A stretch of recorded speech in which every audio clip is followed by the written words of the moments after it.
up, fam? Hit that like, hit that subscribe, clap your hands, everybody. Clap them, Hercules.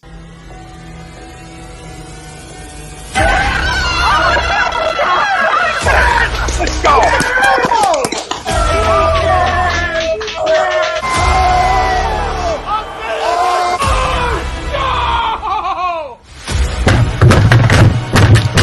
This ain't the fuck like oh, this game he stinks.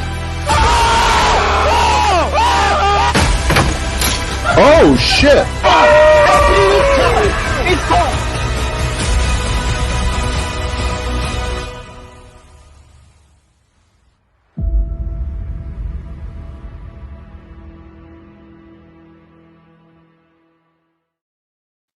Mannery here, and you're listening to Agree to Disagree, the flagship, only on A2D Radio. Uncle Sweeps, Nick Delgazzo, the legendary Brian Wilson, and the fucking man himself, Tom Arnone.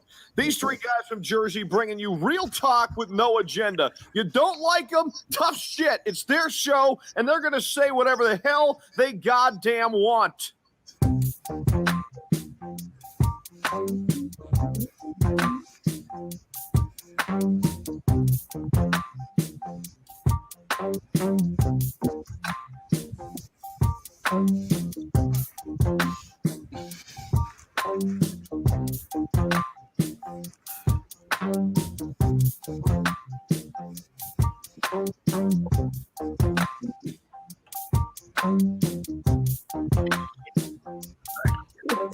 That's fun.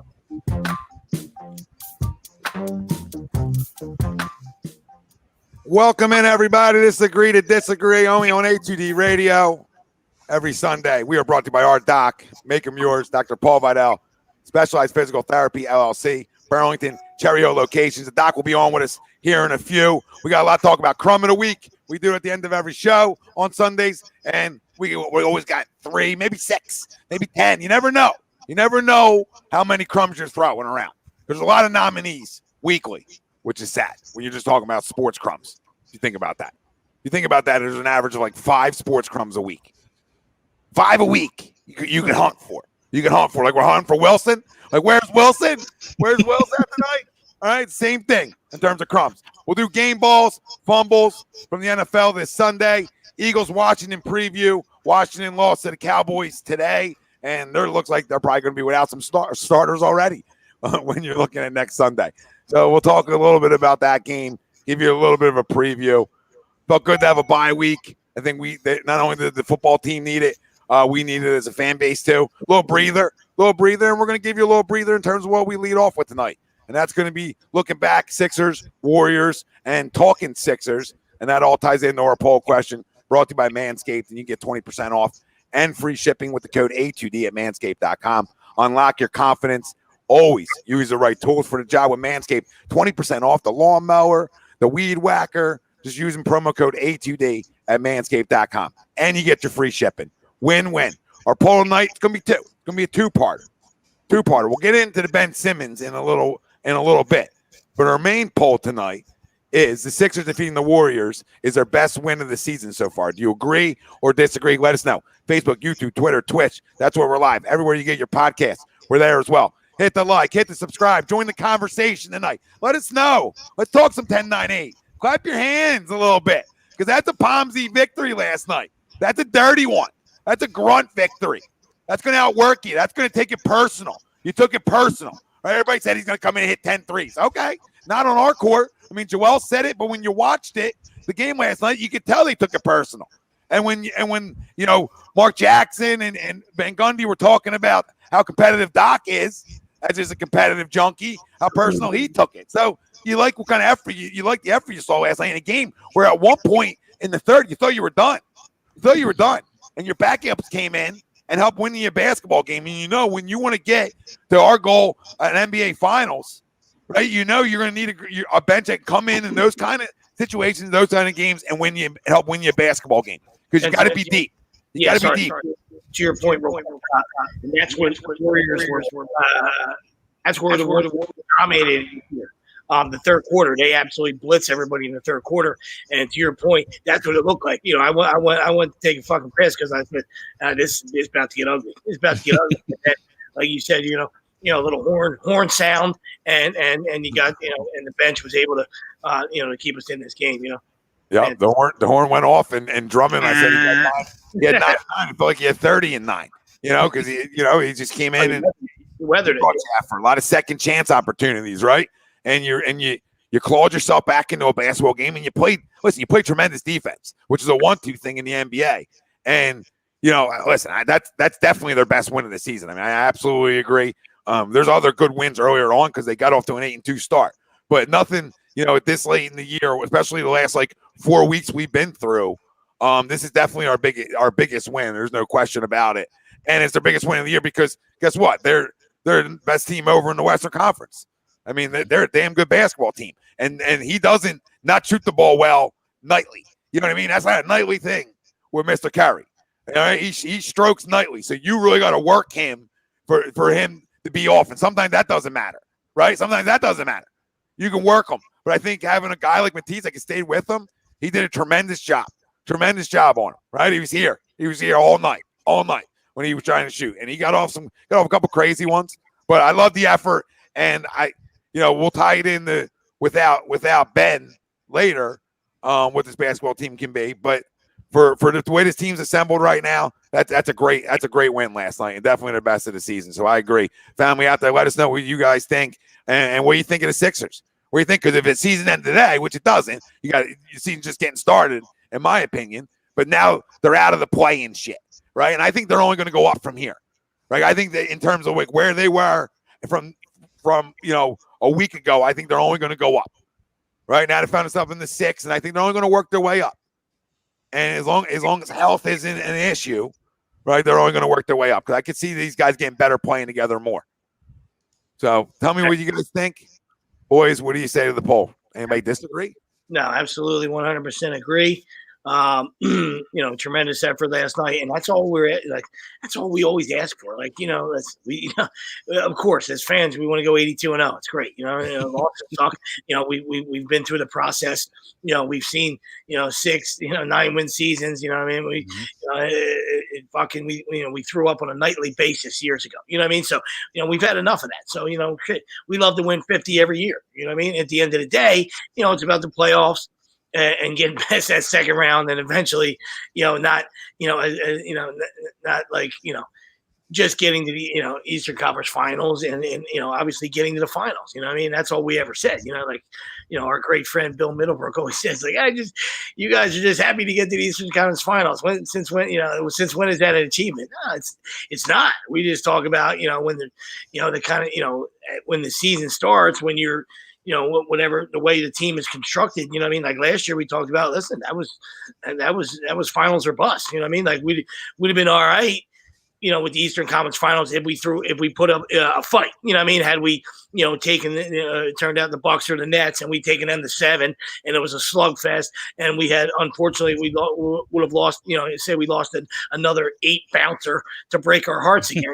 We would have been like, okay, you know what I mean? Like, you're like, yeah, you're not happy about it, but you're like, hey, listen, great, hey, great season, boys. You know what I mean? I know we were the 1 seed and whatever, you know what I mean? But, so coming into it, we always have the highest expectations. You just have to look around the league and see how everybody else has improved, and to see if that's a pipe dream or not. And it definitely isn't. You know what I mean? Like the East got way better. We know that.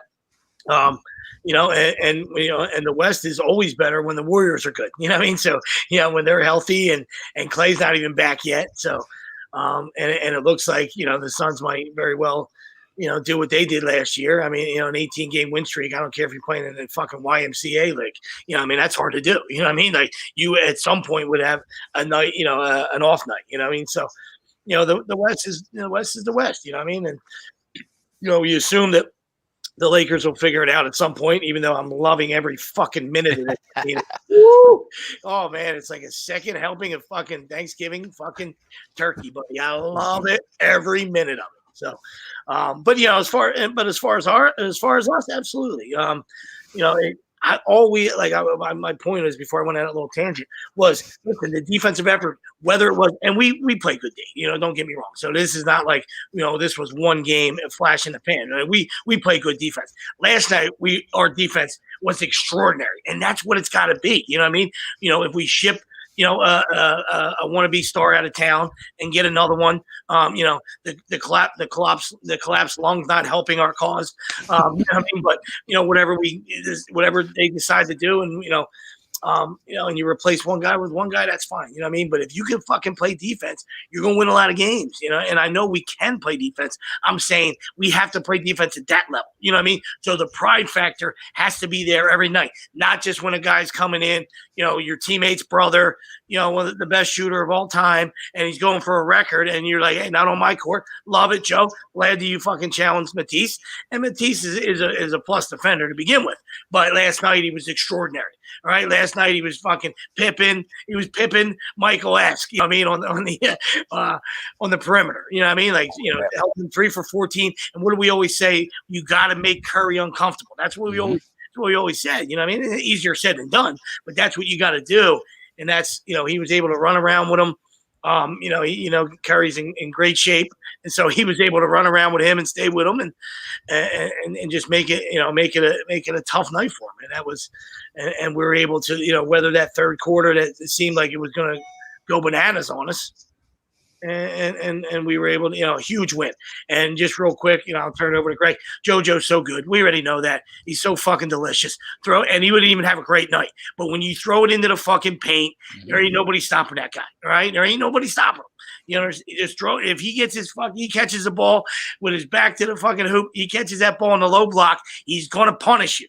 All right, I don't give a fuck. You can run anybody out. Yep. You can run a fucking double team, and then when you run a double team, that's fine. That's when our shooters have to step up. Right? And I think, like Tom said, the longer we play together, that stuff's going to happen. But he is extraordinary. The window, that's why we get scared, because we know that window is closing. He's just got to stay healthy, and we got to figure out figure a way out how to get this done in the next 2 to 3 years. Right? And I'm not saying he's going to be gone in 2 or 3 years, but he is fucking special. Yep. No, he absolutely. Go ahead, Greg. No, he absolutely is special. And when you get games like that where he does dominate in the block, especially against an undersized Golden State team, right? Golden State loves to play up tempo and spread you out, but you can't do that when you have the best big in basketball, and that's huge. And to the poll, I absolutely agree. I think this game last night kind of serves, a little bit like two pieces here, right? It shows glimpses of what the Sixers were when they started, right? Tommy, as you alluded to, there were some good games that we won early on, and you don't want to ever discount those games early on. But after the direct that we had just gone through the last month, right, 3-4 weeks, right, we felt down on this team. Like it almost like that 8-2 was last year, right? It wasn't around this year. It was like, oh, that's a totally different team. But then that also hopefully now moves the needle up at the front office with this wonderful December 15th, 14th date of let's move this guy out of town. Let's bring in the reinforcements that we're missing so that we can build off of this win. So I absolutely agree. What's up, Doc? What's up, Doc? What's up, guys? How you doing? Good. How are you? Hey, Doc. What's up, buddy? Living the dream. Talking some Sixers.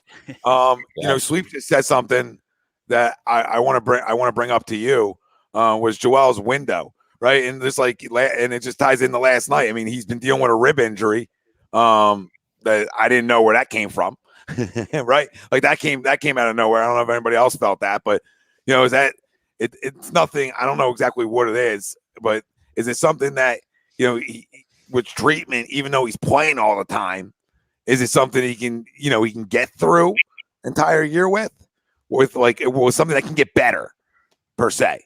I got to look up exactly. I don't know if you guys know what he's dealing with, but it was 2 games ago, not the Warriors win, but the game before that, the Jazz. Yeah, they were saying, oh, he has something wrong with his ribs, and I was like, wait, what? Where'd that come from? Because he was stretching every time he was out there. He was like on the free throw line. That's all he was doing. He's doing the YMCA. And I never take a shot at him. I took an elbow to the ribs. Never surprises me. So I just expected something's coming. You know what I mean? And that's how I at him. I mean, the guy's huge. He's always on the floor. I just expect something's coming. So like whether it's big toe, whether it's something serious, I just expect the big fella is going to go through something. And we cross our fingers and we say, hey, let's hope it's just a strained rib cage or whatever. Like let's hold our breath. You know what I mean? But I if we ever went 82 and he was clean, woo-wee. If he ever made it 82, that's never going to happen. But yeah, what was it? Was it a strain, Greg? Yeah, he just said he took an elbow to the ribs, and he first thought it was just a cramp. So now what are they? What? Like, see, why is he doing the YMCA out there every time he's on the free throw line? Anybody else know that? See him doing that? Oh, all right. Well, there goes that question I had. But either way, does Joel Embiid, do you think he stays healthy this whole year?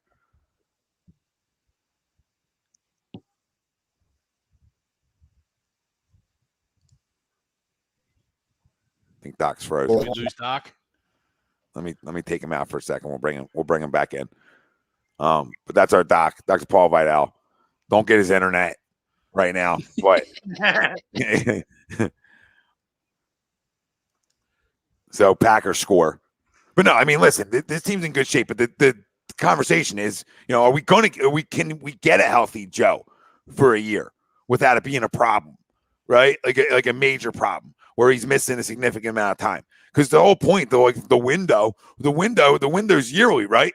Like in terms of like it's year by year with him. It's not like a normal guy where you're like, well, we know it's going to end at some point because he's a big guy and their track records aren't long. But with him, it's not even that far deep because you got to get through each year, hoping you have them. Right? Every year we're doing a prayer service. Every year we are. That's not a shot at him. That's just the way it is. So every year we're all like, oh my goodness, oh my God, please give me a full one. Give me a full one. Because I think if he gives you a full year and the guy and he can play with these guys around him, I think they're dangerous. One, because I think they're overlooked then. Sometimes I think that can be good. Because that was like almost like Milwaukee last year.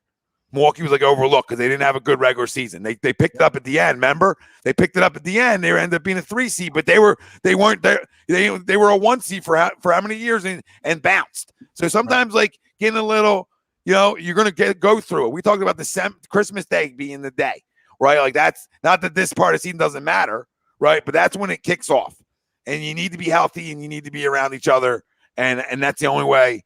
That's the only way you're going to be able to gain any bit of chemistry with what you got because you're playing a little bit different style of basketball when you're missing a guy who's been a point guard here for a minute, right? You're just a different style of basketball. So you gotta, it's just a transition for guys. You're playing with somebody else, and not only that, you're playing with a puppy, right? You're playing with a 21-year-old.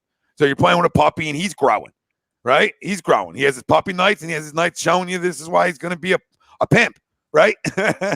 This is why I think he's got tremendous upside just because of his quickness.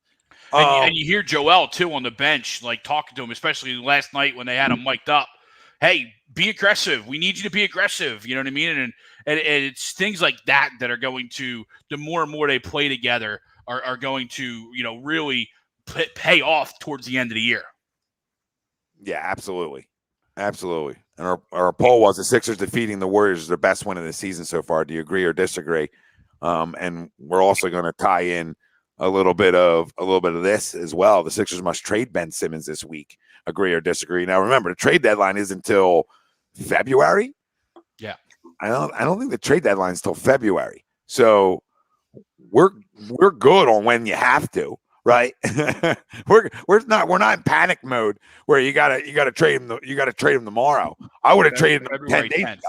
I would have traded him 25 days ago. Actually, I would have traded him right after the layup. Like probably as soon as the dust settled from the layup, he would have been traded. As soon as the dust settled. All right, see you later. Doc, so what I think I was asking you is, do we get a full year out of Joel Embiid? Yeah, I mean, I don't see why not. I mean, you were asking about his rib cage. I mean, he's doing that YMCA thing. I think he's just trying to stretch it out, man. I mean, if it's, I was watching him yesterday. That's the first time I heard of it when I was watching the game. I think actually not yesterday, but what was the other game before that? The Jazz. The Jazz, I think. you know, and I was watching, he was still like, you know, how he does that swing move and brings his arms up, and he didn't look like he was hesitating on that, at least the ones I saw. You know, I mean, if that rib is like fractured, which is not, which is good. I mean, that, you know, obviously that would be hard to do, but you know, there's little muscles in between, those intercostals they call it, so they can get strained. Even if you get like directly hit there, you get bruised and stuff like that. That can hurt. But I mean, that's something I think he can play through, unless he somehow tore that muscle. But even still, I mean, that's one of those things that, you know, he's gonna it just heals with time. So I mean, you know, if they need, he's gonna be out there, I think, you know, and he'll deal with it. But I mean, you know, I don't think it's at this point it has stopped him as much as like him just being out from COVID has kind of just took his legs out a little bit. I mean, think about that. He had how many games of did he have back-to-back 40-point games, or he had one 40-point game? I forget, but I mean, it's just amazing what he's doing after being out for the time he was. Yeah, because he missed 3 weeks of basketball, and for him, a bigger guy missing 3 weeks of basketball, his stamina is just shot. But once you can see he's getting his legs back more and more, and you know, now the question is just can he? Well, there's a pick six. Can he? Just can he give you a full commercial? Still a commercial. There's a pick six going the other way. 21 points in 2 minutes. In case anybody, Doc, just so you understand and the viewers understand, and the boys can laugh, because it may, you laugh until you cry. I have the under, so as you can see what's going on right now, it's fantastic what's going on. Right, 3 touchdowns in 2 minutes. You can't script it. But anyway, sorry. and to Hobbsy's comment, thanks for chiming in, brother. I don't think anybody of us three, I don't think anybody's talking chip. You know what I mean? You know, especially until we do anything. I mean, we enjoy that and we would love it. It would make us very happy. But as currently constructed, you know, even with Sen Bimmons, you know, still on this roster, if they decide to keep him, you know, we're not a chip team. I don't. You know, there's been a pleasant surprise. I agree with you. We need Drummond. Drummond, yeah.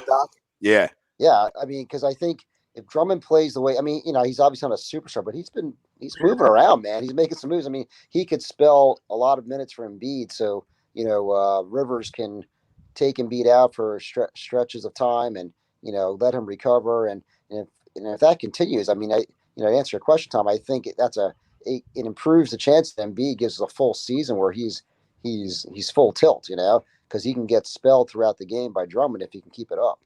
Yeah, because you feel a lot more comfortable going to Andre Drummond than we did Dwight Howard. Man. You know, I know people out there, you know, a guy who can't make it on the night right now, you know, Brian Wilson, and I'll call him out for this one. Like, I always said Andre Drummond was a little bit of a stat stuffer, it felt like to me, because he was always on bad teams. But him in a lesser role as not your guy, and then those minutes you start to see, okay, they're not stat stuffer when you watch him play nightly. Like, guy's just a great rebounder, just a tremendous rebounder, and especially an offensive rebounder. And last night, a lot of second chance opportunities in that at the end of that third quarter, where you need to like sort of get yourself back into a basketball game. You know, he had some big rebounds there, and then you start watching him, he's like, oh wow, like he almost brings you what Dwight brought you for the first like 2 weeks of last year before he just became a problem, and he was getting found out. He was found out everything. And that's you know, like I said, we always contribute that, and that's exactly 100% true to effort. You know what I mean? That's what, you know, rebounding and defense is effort. You know what I mean? And you know, obviously not comparing the two by any means. You know what I mean? But Rodzilla's a Hall of Famer. You know, he was special, but Rodzilla got his hand on a lot of things. So a lot of his stats were just getting a little tippy poo on something, and the guy, you know, they credit that as a rebound. You know what I mean? I don't take anything away from him. You know what I mean? I'm just saying those nights of, you know, 31 out of Rodzilla, a lot of them were just, you know, little fingertip touchies too. You know what I mean? There wasn't, you know what I mean? So, you know, to the point of, you know, where you were saying about stat stuffing, you know what I mean? It just tells you what you're, you know, what if you're watching and your eyes tell you, hey, listen, Dennis is fantastic. I'm not going to take anything away from him. I'll give Dennis the fingertip one. You know what I mean? Just like I'm going to give Drumstick. You know what I mean? Like I'm not going to kill him because he's got a big contract and he was on bad teams. You know, the dude showed up every night. You know, like whether he gives you 10 points or not, he's going to give you 20 rebounds. That takes a lot of effort, man, to get 20 rebounds. Yeah, like you wake up and get 20 rebounds, man. That's hard. That ain't easy, buddy. You know, that's a 1-2. That's one of the biggest 1-2 in sports. Absolutely. Like, defense and rebounding in basketball is the biggest 1-2 things. Absolutely. Like, hey, I want to stay around. Do I want to stay around the league for 15 years, 10 years, whatever? If I do those two things, I can stay around for a long time. So, because they're just effort things. Because all these guys are, when you talk about, all these guys are super athletic, right? So it's like, how bad do you want to board? And then part of it obviously is great positioning and all that. But you're right. I mean, you're right, Doc. I don't want to say he's been a pleasant surprise, but I think he makes things obviously a lot easier on Joe because you're comfortable knowing you can go to him. Like last night where we were struggling. So you're like, you know what? Let's run our second unit in there for a minute. And I thought, I thought they were great in that stretch, right? When they ran like third, fourth quarter, when they ran together, they were lights out together and they brought you a boost of energy. And I think Drummond in that role is even better because, he's going against second guys or tired guys. And I think he'll work those guys all the time. Yep. Yeah, no doubt. What was this? Like you said, starting pitchers. Sometimes, when if a guy has two other studs on his team and he falls to your 3 or 4 and he's matching up with the other team's tomato cans. He might win 13 games for you. So absolutely. Like Philly for Eagles fans, really like another pick 6 for Rasul Douglas. I mean, it's truly amazing. It is truly amazing that we cannot get out of our own way. Sidney Jones had a good game tonight. Granted, again, watching Sidney play. That was always that, and that was Rasul's thing. Not in Philly, not to. Yeah, nothing happened. Not to throw any salt out there. You know what I mean? That's all away. Coming from West Virginia, he was a hawk. He was a hawk, man. He was a college pick monster. And he said he was too. Remember, he said, "I'm not a safety." Remember, he was yelling and screaming about that. I'm not a safety. Can we try playing him as safety?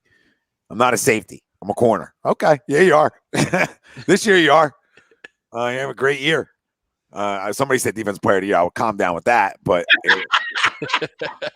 wow, sweeps. There's another one. Oh my god. Oh my god. House call. What a dart. Yeah. It's listen. As soon as they went up 10-0, I knew it was over. It was the only way to get the under is a shutout. Because the Packers are going to good for 30. Look at this. This guy throws a slant on the money. Wow. Oh well. What do you guys think is all right? Let's go to our second poll. All right. Brought to you by our doc right down there. Dr. There Paul he is.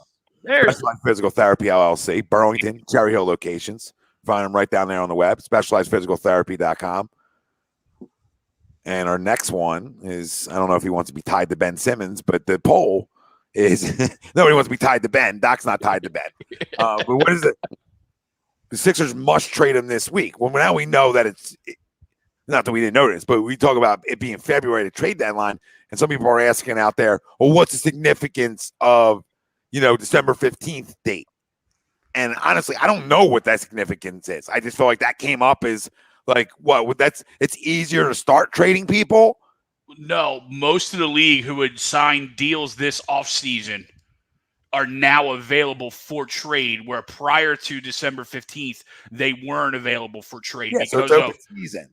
So right. So now at December 15th, everybody in the NBA now is available for trade versus prior to it, there was limitations on who was and who wasn't available. These guys.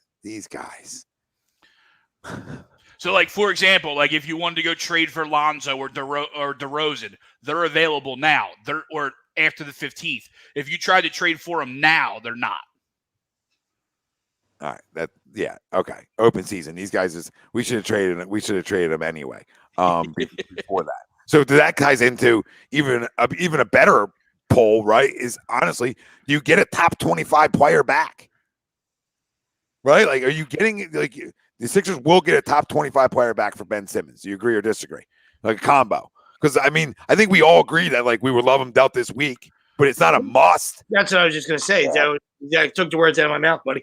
Don't even have to be this year. So to answer your question, absolutely, because that's the kind of talent that he is. All right, we know about, we know who he is because we've been watching it. You know what I mean? So, Doc's on the show, so I'll refrain from my usual vulgarness. All right, it's great to see the Doc. I love the guy. You know what I mean? So I'm not gonna throw in some adjectives about B. Wilson.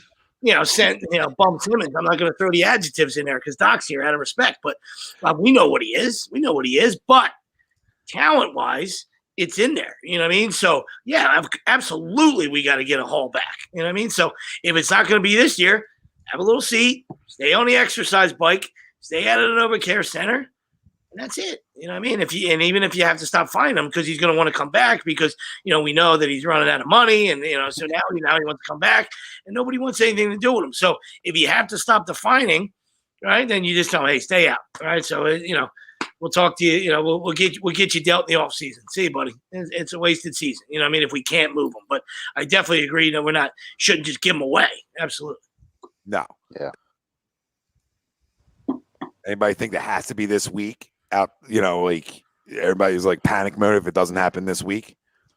No, I'm not in panic mode. I wouldn't mind seeing it this week just so we can get those guys in here, right? I mean, we saw what happens at trade deadlines and how long sometimes it takes guys to mesh with each other, right? And we just went through a stretch of a month where we were running second units out there starting, right? You know what I mean? So now that we got these guys back healthy, if we are going to make a move, and Sweeps, I completely agree with you. I'm with you on this all the way. Don't sell them for 50 cents on the dollar, right? Let's get, at minimum 80 cents on the dollar.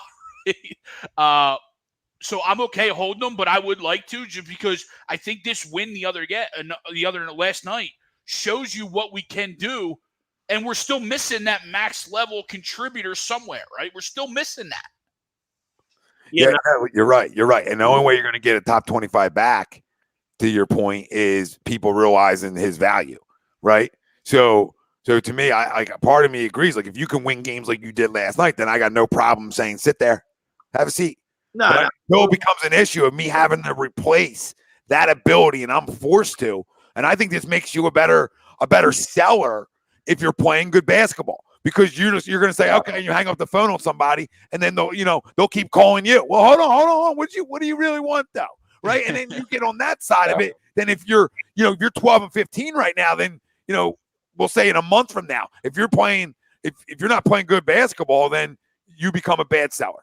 And that's right. It's in typical Philly fashion. This is what happens, right? Because earlier in the week, we were all on board, all right? And now, and I think management will be too with CJ McCollum and a draft pick, all right? And then all of a sudden CJ, poor CJ, we hope he's okay health-wise, but guy's got a collapsed lung, you know what I mean? It's like, so then you're like, oh my God, this trade went out the window, but I would take that in a heartbeat, you know what I mean? I don't think that's selling low, you know what I mean? Obviously, we were hoping for Dame, but Dame coming out saying, hey, I want to play with Ben Simmons, opened up the door for them to move CJ. All right. And then, like I said, if we get a first rounder back, then we can always do something with that. I know we don't, we're tired of draft picks and stuff, and we'll scream that from the mountaintop. But then we could also do something with that if we use it the right way as another piece to maybe get somebody else. You know what I mean?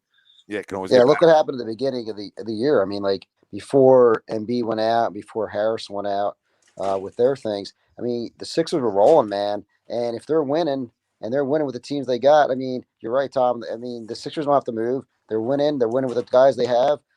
Simmons is on the sideline. There's no need to move. And even when in the first few games where they had put out all those second teamers, there was a lot of games they could have won there, I think, and they lost, right? But they competed well.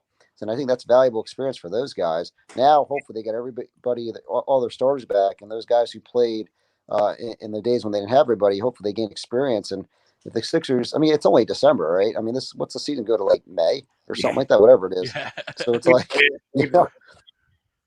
but I can see the point too of getting those new guys in, because you got to get that chemistry. But I think there's a lot of time still to get some chemistry if they get some guys in. So I think we just kind of hold, man, and just let it go until we can get an actual something of high value. Yeah, I think we're all in agreement there, and Greg's. I'm with Greg 100%. as far as the chemistry thing. You know what I mean? I think we're all in agreement there. You know what I mean? Like, and I don't know if that's true, Devlin. I mean, I know we don't, but but maybe not. Maybe that's what's going on. I mean, maybe I'm not saying you're wrong, but I've always said that, like even though I say like that, I don't feel like anybody wants them. But there's always one guy who wants them. Yeah. There's always somebody. Now, if that's the right somebody for you, that's the question. But I feel like on every roster in the NBA, I can find a good enough deal to make it somebody I want to dabble with. Right, like you can give me enough in return somehow to say, okay, I'll do business with you. Right, there's a point of that where it fluctuates for me every week. Right, where I'm like, hey, I should be able to deal with every team in the NBA. Right, this guy's a crumb, get him out of here. Right, because I don't think it helps us. I don't think the distraction's ever going to help us. Right, and I don't want to wait till February because I think if we had Jimmy Butler and Tobias Harris the start of that year, we beat Toronto. We beat Toronto. We beat them. Oh, I definitely love the chemistry, comment out of Greg. You know what I mean? So I'm all for like, get everybody in here, that all the pieces that we're going to wind up going to war with, come April. Get in here, get them in here ASAP. Absolutely. So you think it's just Simmons though? Like I don't think they should package him. Like try to get someone for Simmons and that's it. Or like I saw reports people are throwing out Maxey and stuff. Like, I don't think that's a great idea. But you think we can just get a 1-for-1? No, I don't know if we're gonna be able to get a 1-for-1. I think it's gonna be whoever the dance partner ends up being. It'll probably end up being it'll probably be a 3-team trade just to make sure that everybody gets what they want. And I think that's probably going to be the best way for the Sixers to maximize what we get back. Yeah, it's hard to give up Maxey. And yeah, no, absolutely. No way we should do that. But or Thybulle. You know what I mean? I know he's not an offensive threat, but we saw what he does defensively last night. And everybody has a role. That's that's how that's how you build a roster 1 through 10, 1 through 12, and then when it gets to the playoffs, you shrink it down, and we go an 8-man rotation. What are we doing? That's it's up to Doc. You know what I mean? So but every man has every guy has a role that. That can help you win a championship. You know what I mean? And that we need both of those guys. You know what I mean? So I'm, Ben to me stands alone. It shouldn't be anybody else. You know what I mean? I know other people, they're going to ask for other people. All right. And to Andrew's point, to everybody that's comment, yes, we are 100% agree with you. We can't stand them. You know what I mean? So we've seen it, Andrew. We've seen exactly what you're looking at. You know what I mean? But there is talent there. You know what I mean? But we know that mentally he's not there, and downstairs he's a Ken doll. You know what I mean? So when that happens, you can't athletically go to war with those guys. You know what I mean? Because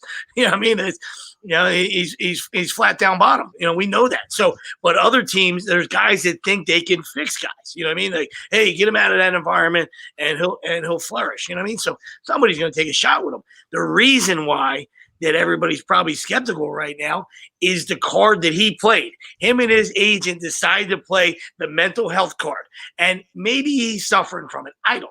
We know, like we say we know, you know what I mean? And I think we know, you know what I mean? And that's why we get pissed at it, because, the audacity to play that card when people actually suffer from it and go through it every day, right? And now you're talking about a sports thing where, people booed you because you didn't want to dunk, you don't want to shoot, all right, and you can't shoot a free throw, you know what I mean? So then you and your agent decided, hey, let's go with that. So instead of holding out, let's play with that card. So now other teams are saying, well, either he's foolish, either he's a liar, and his character, and either he's a liar and his character is absolutely atrocious. Do we want that guy? Or is he really going through it? And can he ever come back from it? You know what I mean? If it's true, you know what I mean? So that's why he's still here, to tell you the truth. There was a great article, I think 2 weeks ago. I think it was an opinion in the Philadelphia Inquirer, but and I think that it was the reporter interviewing a psychologist, I believe. But they said, and it was their take on this. If Ben Simmons just owed up to it, right? All right, so maybe he played the card, right? But maybe there is something going on, okay? And, that's not for us to, I guess, really figure out. But, if he really has it, and he didn't want to say anything because of the stigma, and he didn't want to be labeled weak and all that. I mean, I get that, right? And now he's coming out and playing the card. I mean, and people are coming down on him for it. That article was saying was, well, hey man, you can maybe come make good with this if you just fess up to it and come clean and say, hey guys, and then work your ass off, and then the city would embrace you. I mean, that's kind of the gist of that article. I'm not sure Absolutely. how And that would go out, but no, you're 100%, Doc. And it's 2021 in the sense where, well, we know that a lot of people are suffer from it. So it shouldn't be. And I know what you're saying, that there is a stigma that goes with it. But when you're looking in your own city, two tough guys on your football team have dealt with it and come out and talked about it. You know what I mean? Nobody actually ever mistakes the NBA for tough guys. I know they're 7 foot. Don't get me wrong. They're 6'8". They're good for them, right? And then let me know that when there's been another, malice at the palace. It's once every 10 years. You know what I mean? And those guys they didn't go after each other. They went after clowns that were throwing beers and stuff. You know what I mean? So the NBA is allowed to hold me. You better hold me. You better hold me. You better hold me back. You know what I mean? So there ain't no mistake in there, right? Miles Bridges said that was his thinking. Just look at the two guys in your own city. Lane Johnson, Baron Brooks have talked about it. You know what I mean? These are tough guys. These are guys that play in the trenches every day. You know what I mean? They're guys that were probably hesitant to talk about it because we would rally around you more. Hold on, I want to say something. We would rally around you more as a fan base if we felt like this was any bit real. If we felt like this was any bit real, you would feel even better coming back here. I mean, listen, nobody ever in basketball history gave the ovations for basic stuff like we have in the city of Philadelphia. Nobody in the history of basketball does that. You do that at really going to the house again? This is fun. Okay. Really, in mid rant, we're going to take another one. This is fun. Caught it at the 3, which is a punt returner's no-no. Oh you get rewarded for this stuff. This is amazing. All right. Sorry. I don't even know where I was going. You were doing great. You peaked up and you were doing great. We would rally around. We would rally around knowing that. We gave standing ovations for free throws. Free throws. Really? Really, it's gonna be the first thing I teach my son. When he plays basketball, hey, we need you to make this one. After the layup, after what he passed up, we would give standing ovations for that dunk again, right? We would get standing ovations for him just making having some offensive 1-2 in the half court. We always have. The video came up in my memory the other day of him making a 3 and the place going berserk. I mean, come on, nobody does that around the NBA. So we rallied around them already, and you add that to it. If we felt like it was real, and if he came out after that and said, "Hey, listen, I need to make that shot. I'm dealing with something," right? And then let's have a conversation. But he's been always so rude and ignorant, right? And standoffish that it makes you say, okay, maybe this is maybe there's something going on, but I don't believe it because of the type of person you are. Right, you sound like the opposite of something going through something. You just sound like you're better than everybody. So I don't know what it is because that's how he's always talked. He's never talked real with anybody. He's been here long enough, right, guys? He's been here long enough. There's players who've been here less that have done more in talking around the city than he has. He's never felt like he's wanted to be here. So when you never feel like you want to be here, and then you're going to play this card on us after you came up small, that's how we take that. So but I don't think you're right, Sweet. He's either a liar or he's soft. And then who wants to take that on? But I still think there's somebody will take you can get a top 25 return in it. Top 25 player return. Absolutely. No doubt about it. And Doc, real quick, we brought him up, CJ McCollum with the punctured lung and stuff like that. Yeah. Is that a career ending? Is that a season ending? Is that treatable? Well, yeah. I mean, that's definitely treatable. I mean, things will heal up time wise. I mean, is it season ending? I mean, I guess that's possible. Career ending, I don't see that. But I don't. I mean, how did that happen? I mean, did they say the mechanism for that? Was it did a rib go into his lung? What happened there? It was right after the report came out, not trying to even be funny or anything. Obviously it's not laughing matter. It was just early in the week. It was hey, possibly McCollum and a first rounder for Ben, and we were like, yeah, let's go, do it, let's go. And then next day, he had a collapse lung, and I'm like, I don't know, I have no idea what happened. You know what I mean? So he says, I couldn't speculate on it, but goodness, great.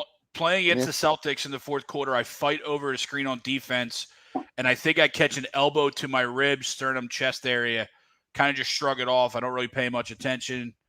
As the game continues to go, he sprints back. He gets fouled. He kind of hits his chest again. He shoots free throws. So he got hit. Yeah, it's static, It's usually a force that does that. So, yeah, I don't know, man. I mean, I guess more will tell. But, I mean, questionable season, yeah. I mean, that's possible. But career, I mean, I don't think so. But, I mean, that's a little outside my realm. But, season's possible, I would think. Yeah, not something he can get back in 2 months, 3 months. Yeah, I didn't think so either.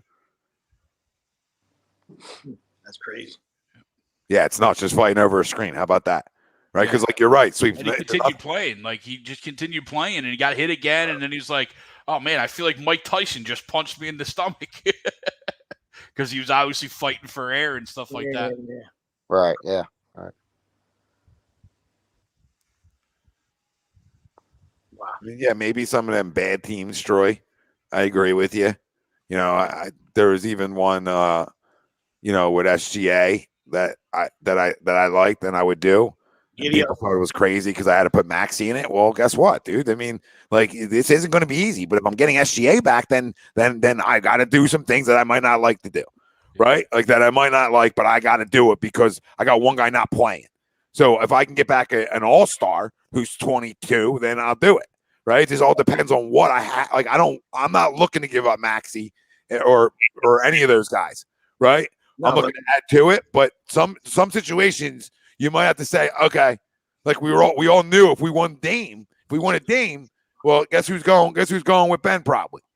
Maxey. So in certain guys, you'll say, okay, maybe I'll take one on the chin here.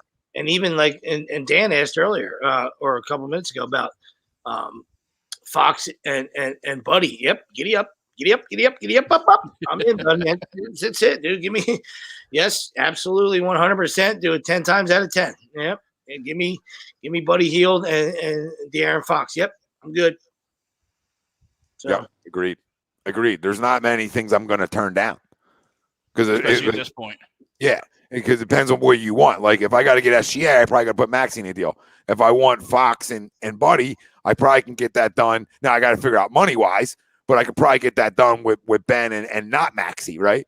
So it just depends on where I'm going, right? And I think that's what matters. So to say a top 25 player, Devlin, I think certain top 25 players might come with the Maxey tied into them. And there's other top 25 guys that you might be able to get away with just Ben. And right, and other pieces, because there's never a deal 1-for-1. There's always something. So, right. So I think either way, I think you can get a top 25 talent back one way or the other. It just depends on where you want to rank guys out. Yeah, and I think the NBA is the king of the 3-team trade. So to your point, I agree with you 100%. You never see two guys just dance. They're always like, "Hey, anybody else want to dance?" It's always multiple, multiple dance to make the money work, right? Yeah, you got to match money. That's the key. That's the kicker. You got to match money, man. Shea Gilgeous-Alexander brings a lot to the table. He was a point guard at University of Kentucky for a year, and he's been on Oklahoma City. He's really good. He's buried in Oklahoma City, right? Who watches the Pelicans or not even Pelicans, the Thunder? And he's a baby. Yeah, he's only 22, 23. Yeah, he's young. But his name's Shea Gilgeous-Alexander. He plays for. He plays in OKC where nobody watches anything right now. So he's just in a bad spot. Now, I think you could do Ben for him, but I could also see them wanting a little bit something back, right? Yeah. But I would do Ben, and I'll give you picks then. And we know they love picks. Yeah, that's what I know they like. 21. They got 75 over the next 3 years. Literally, even though that's hilarious exaggeration, you're not far off. I legit think it's 21. Yeah, they have a ridiculous amount of first round picks. Like 21. You would think if Ben wants out so bad, like, a couple years ago, actually last couple of years, he was making all these videos himself playing pickup games, this and that. Like, if he wanted out so bad, why wouldn't he like show what he can do? And it's like a high school kid sending a tape to a college team or something. You know what I mean? Like, hey man, I'm out here, but like, I don't know. Get your team to put something together. Get your team to put something together. That's what a competitor would do. Like help his team and still say, hey, listen, at the end of the day, I'm just not feeling it here, right? Can you move me? All right. But for 30 games or however long it takes for you to find a partner, I'm gonna give you everything I can. I'm gonna lace them up, I'm gonna double knot them, and I'm gonna go battle for you. Right? That's what you would expect from a guy, that's not a Ken doll. Right? We know this guy. That's the world we live in. The world we live in is, hey, I'm gonna take my ball and leave. All right. So, and I'm gonna force you to trade me because I'm this, I'm an all-star and I fail in the playoffs and I got value. Do you? Do you? All right, because people are starting to see through you, buddy. Because if you had the value he thinks he does, because you'd be on the court at the end of the game, and you can't be because you're a liability. All right, both offensively and at the free throw line. All right, you actually have to sub in. You have to sub him in for defense, which is Could you imagine paying a guy max money, $100 million, and you almost have to take him out at the end of the game because it's going to be hack and bend, and he's an offensive liability unless you're in transition.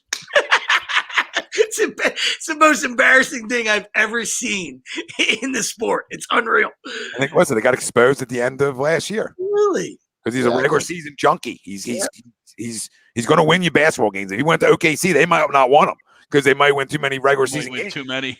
Yeah, more than they want to. So, but when the playoffs come around, we've seen it, guys. We've seen it now for however many years. When that moment comes and the transition isn't as easy, right? He's nothing in the half court, and especially when you're up with leads and they're going to foul a guy, and he's part of a reason why you're blowing playoff leads is because he can't make free throws, and it's like becomes a main topic around him that he can't make any, right? And it was a big struggle. I mean, I think that could have easily got to his head. I mean, just as a sports guy, man, I'm not making any of these, and now I got to go do more, right? I mean, that obviously wore on him.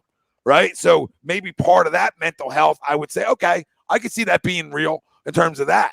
Right. Just the way he played his whole card is just goes to his ignorance and arrogance that he's had sort of for us since he's got here in a way. Like I've never felt like he's wanted to be here. And I feel like we all wanted Ben to be here. He wasn't that draft pick where we booed. Actually, quite the opposite. He was that draft pick where we're like, oh my God, people are comparing him to LeBron. It's like we were never critical of this pick. There are plenty of picks in our pick history that we were very critical of. This was one we were actually excited for. Yep. So I mean, it's funny how it works, right? I mean, we boo a guy like 5 and other guys, and they give it. They feel like some of the guys we didn't like, and they give it all you want. They give you everything they got, and then we cheer for free throws with this guy. And even with Joel, we didn't all want Joel. Right? At that time, we didn't know what he was. Yeah, it was winless for Wiggins. Yeah, it was a lot more. So it's like the guy we didn't – I'm not saying we didn't want Joel, but you know what I mean? Like the guy we really wanted was Ben in that one draft, and we didn't want Joel as much as we wanted Ben, and the other guy will freaking fight lions for you. I mean, think about that. Yeah, absolutely. And you think – great point, buddy. And if you just look at them two, and you just – you take a deep dive and you look at them two, and you look at one guy, like you said, is absolutely trying to skin lions, and never had, and I know he went to Kansas and he was dealing with injuries and he fell to us great. He was a top 5 talent, what I mean? And obviously that's where we got him. I'm just saying, like, with the foot injury, there were some injury worries that, other might have had, and I'm glad we rolled the dice and he's rewarded us. And the other guy, when you look at it, like, couldn't even get LSU into the tournament, and then you say, "Oh, the sweep." So you want to hold this guy in a team sport. You want to hold this guy accountable? Yeah, I do. right? Because when you're a top pick and you're a superstar, you can get enough. I didn't say win the title at LSU. I didn't say anything like that. I'm just saying, how about you win a few games and you actually get in the tournament and you show, a little moxie and show what you're made of. And all these years later, we're seeing what he's made of, right? And that was the preview. That was the prelude right there, all right? And we didn't want to. Been right. We didn't want to look at that. And I'm not saying that I didn't have a crystal ball. I didn't say like, oh, I can't believe we drafted this guy. He didn't do shit. He was his 1 year at LSU and we knew he was a loser. You know what I mean? And, we had mentioned it. We sprinkled that in there because, we inform our fans and we surely didn't glaze over it, but, he was talented enough where we're okay. Who cares about that? That's okay. You know what I mean? But now looking back at it, like, wow, that was huge right there. You know what I mean? That showed us what he's made of, all right, which is jelly beans. He's made of jelly beans and cotton candy. You know what I mean? Like, we knew that at the time. Bad thing is I love both. You know what I mean? So do I. I'm fat. I'm a fat guy. I'm a fat guy that drinks Miller Lights. I love jelly beans. It's sad. It's sad, but you can still get value. You can still salvage, not the relationship. Sort of, Doc, we started talking about that before, though. Like, do you guys think that that he'd be salvageable? Like, how would he salvage this here besides coming out and playing hard? Like, I don't think there's anything he can say at this point. Like, if he came back, it would have to be come back and all right, and then we would get alerts on our phone that Ben's coming back, and we're like, oh, what's going on here? And we'll be like, is he really playing? Is he really playing? Is this real life? And then we got to then we're gonna have to watch it, and then it's up to him for us to then rally, right? I mean, that's the only thing that can happen here. Or winning basketball games. Yeah, and to Devlin's point, I can't speak for my boys, but I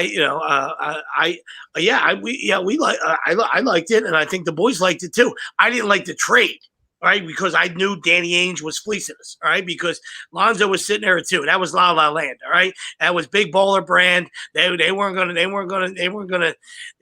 that's where they were going. They were landing on ball at two, right? So now it was like Danny Ainge was just trying to be a funny guy. You know what I mean? Like, I don't, now maybe he would have took Fultz there. I don't know. And, did we know that Tatum was going to turn out like this? I don't know, a lot of Duke guys fall on their face, you know what I mean? So I'm not going to stand on the mountaintop and say, hey, it should have been Tatum. You know what I mean? It looks like Tatum now, of course, because, he's special. And Tatum was, awesome. We liked Tatum. We did not like him. You know what I mean? But, I like the Jackson kid. Markelle Fultz. I like the Jackson kid. Markelle Fultz was a walk. That's where I was. I So I was Josh Jackson. I'm not afraid to sit on here on air and look the camera and say I like the Jackson kid from Kansas. I was all Josh Jackson up. I was Josh Jackson was I loved him. You know what I mean? So I like Jackson too. He's like score. Yeah, he's like in a YMCA league right now. So obviously, I missed on him. You know what I mean? But Fultz was special at Washington. Nobody saw a shoulder injury or another guy that was dealing with some mental stuff that that he couldn't get over that injury, or because there was no reason to change the shot. You know what I mean? So whether the Sixers were playing games because they knew he was injured or whatever, they were trying to get cute. I don't know. But the guy surely stroked it at Washington. I didn't see, a hitch or a giddy up in his shot at Washington. Let's get a shot. Let's change his jump shot. He sure looked great in the summer league. You know what I mean? He looked like one of the smoothest customers I've ever watched, like on a court. Like when you watch him at Washington, he glided. He glided the bucket. So anybody said like, "Oh, you didn't like that? They didn't like the Fultz pick," was just lying. Did it like back to people now? Like we all really dove in. Like, oh, Fultz. All right, let me look a little bit more in the Fultz, and everything I ever watched of him. That's not watching tape. Just highlights. It was glide. I'm like, this guy can go walk in the league and be able to drop 20 a night. I mean, he's just a walking bucket, and nobody knew what was going to happen after. But in that moment, yeah, and I like Josh Jackson too, right? I thought Josh Jackson was going to be a stud. So there you go, 0 for 2 in that draft, right? So, and the guys that are playing are guys that I didn't know too much about. When we talk about if Lonzo was going to be able to play, I mean, you knew Lonzo was a good point guard. He could flat out dish it, but the shot was weird, right? So he's the one who had a hitch and got better. Now, Fultz didn't get hurt like this last time with the ACL. I think you'd be seeing more of what Markelle Fultz was sort of growing into back in Orlando. Like he could score. I mean, he figured out how to score again, all shots aside. they could really use him right now. I'm sure. Yeah, they're Drek. No, but once again, there's a guy that didn't ask out, and acknowledge the fans once he got traded and appreciated everybody support of him. You know what I mean? There's a guy that you root for. You don't want to as a Sixer fan because you're like, man, God, why couldn't that work? You know what I mean? Like, why couldn't that be the one year that we have to? Does it have to be typical Philly when it couldn't be that year when Luka was coming out, and we had the number 1 pick. It had to be that year. So, and if I can recall correctly, man, I think the teammates at the time were rallying behind Fultz. Yeah. Now, I don't think those same guys. I mean, now they are because he's talking about the mental health thing. But prior to that, they were like, man, hey, man, we have a guy who's not playing, who's not showing up. They basically weren't saying, hey, we don't want him, but at the same time, they were like, hey, man, he's not here, he's not helping us. And that was the typical.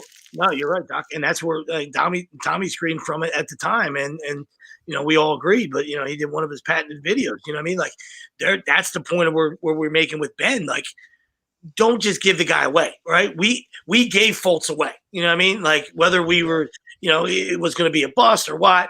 Come on, dude, Jonathan Simmons, take that shit down the street, knock on somebody else's door. You know what I mean? Like, we ain't answer. All right. Like, we got no time for that. You know what I mean? So however you felt like about the kid, you know what I mean? That's an awful trade. It's an awful trade. So, and that's what we're trying to avoid here. That was a panic move. Yeah. Don't let your hate, don't let your panic set in and you just dump this guy for a tomato can. Or you make him come back. That's it. They come back and figure it out. Okay, take your breather. We'll see you in a little bit. Right? But the fact that he thought this is the things that make it where you're almost at a point of no return. There's a couple factors. One, when he says he doesn't trust Sixers doctors with anything, right? So that's wait, what? So you don't even want to talk to nobody here? Okay, and then the other side, the other side of it is, Joel Embiid sort of going out of his way numerous times the jab him not playing, and if you see it and listen to it, he does. Subtle, but they're jabs, right? On how he feels about the guys that are there, right? Yeah, and he'll mention the guys that are here. He'll say that, and I know you're thinking about. So he's thinking about not good. Listen, the relationship with the fans don't really matter. Essentially, can you repair the relationship with your teammates? Is the bigger question. I don't have that answer to. And then bigger than your teammates, that guy. Can you figure it out with the big dog, Joel? Can you two be here? Because that's the only thing that matters. If you two are here, everybody else will follow suit. And I don't know. And we brought it up a couple Wednesdays ago. I mean, those two won a lot of basketball games together.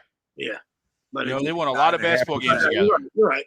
All right, but I think at the end of the day, it doesn't mean anything to 2-5, and that's why he's never going to be a Philly guy. All right, because he's that typical La La Land guy. He's jelly. This guy's jelly. All right, if he isn't the guy, he isn't the focus.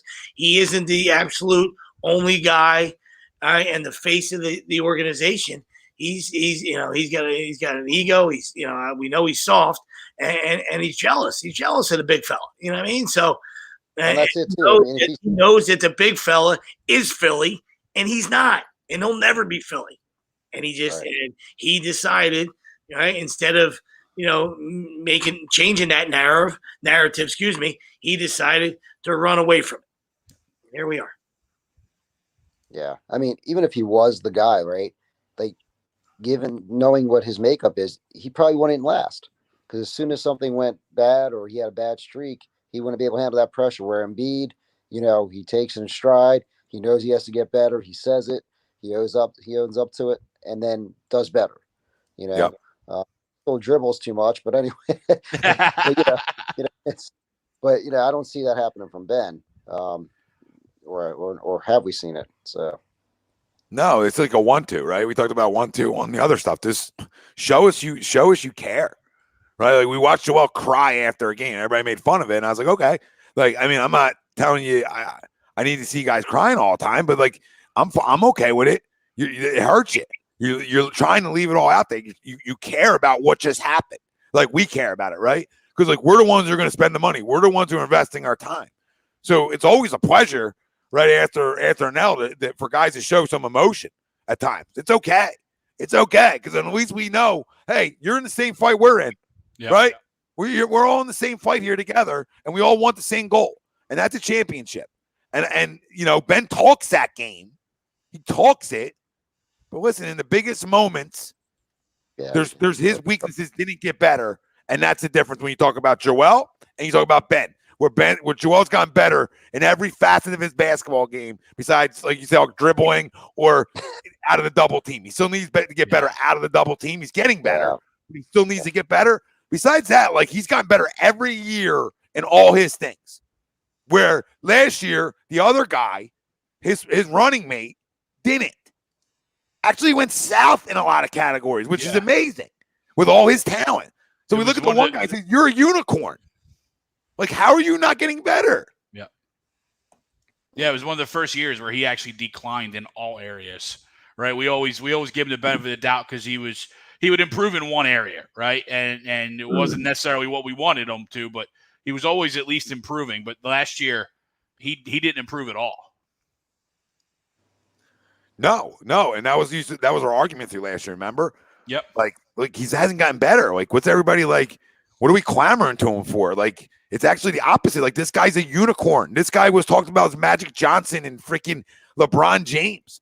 Like, and he has the ability to be a combo of both of those types of players, right? But it's like all you had to do was have the offensive game you show in videos, just be able to have the 1-2 to do that in games, and your game's over. Good night, NBA. Like, hey, this guy's walking around going to average 25 a night with 10 boards, 10 assists, right? And he's just a problem in transition. Like, that's who he should be. So it's not like a woulda, coulda, shoulda. It's like, no. Just wake up. This is who you should be. All you gotta do is just turn the switch on and start doing what you do in the closed environment where everybody's at. And then through COVID, where nobody was in the arena, he still didn't shoot. So so that's not even the issue, right? It's not even the issue. Nobody was there. So it's just, is it all a lie? I don't know. If we could spend a whole night getting into him, you know what I mean? We would need to sit on the couch when we're done. Right? We would need to. Can we share the couch with you? Absolutely, brother. I'm on my couch right now, man. I'm taking calls.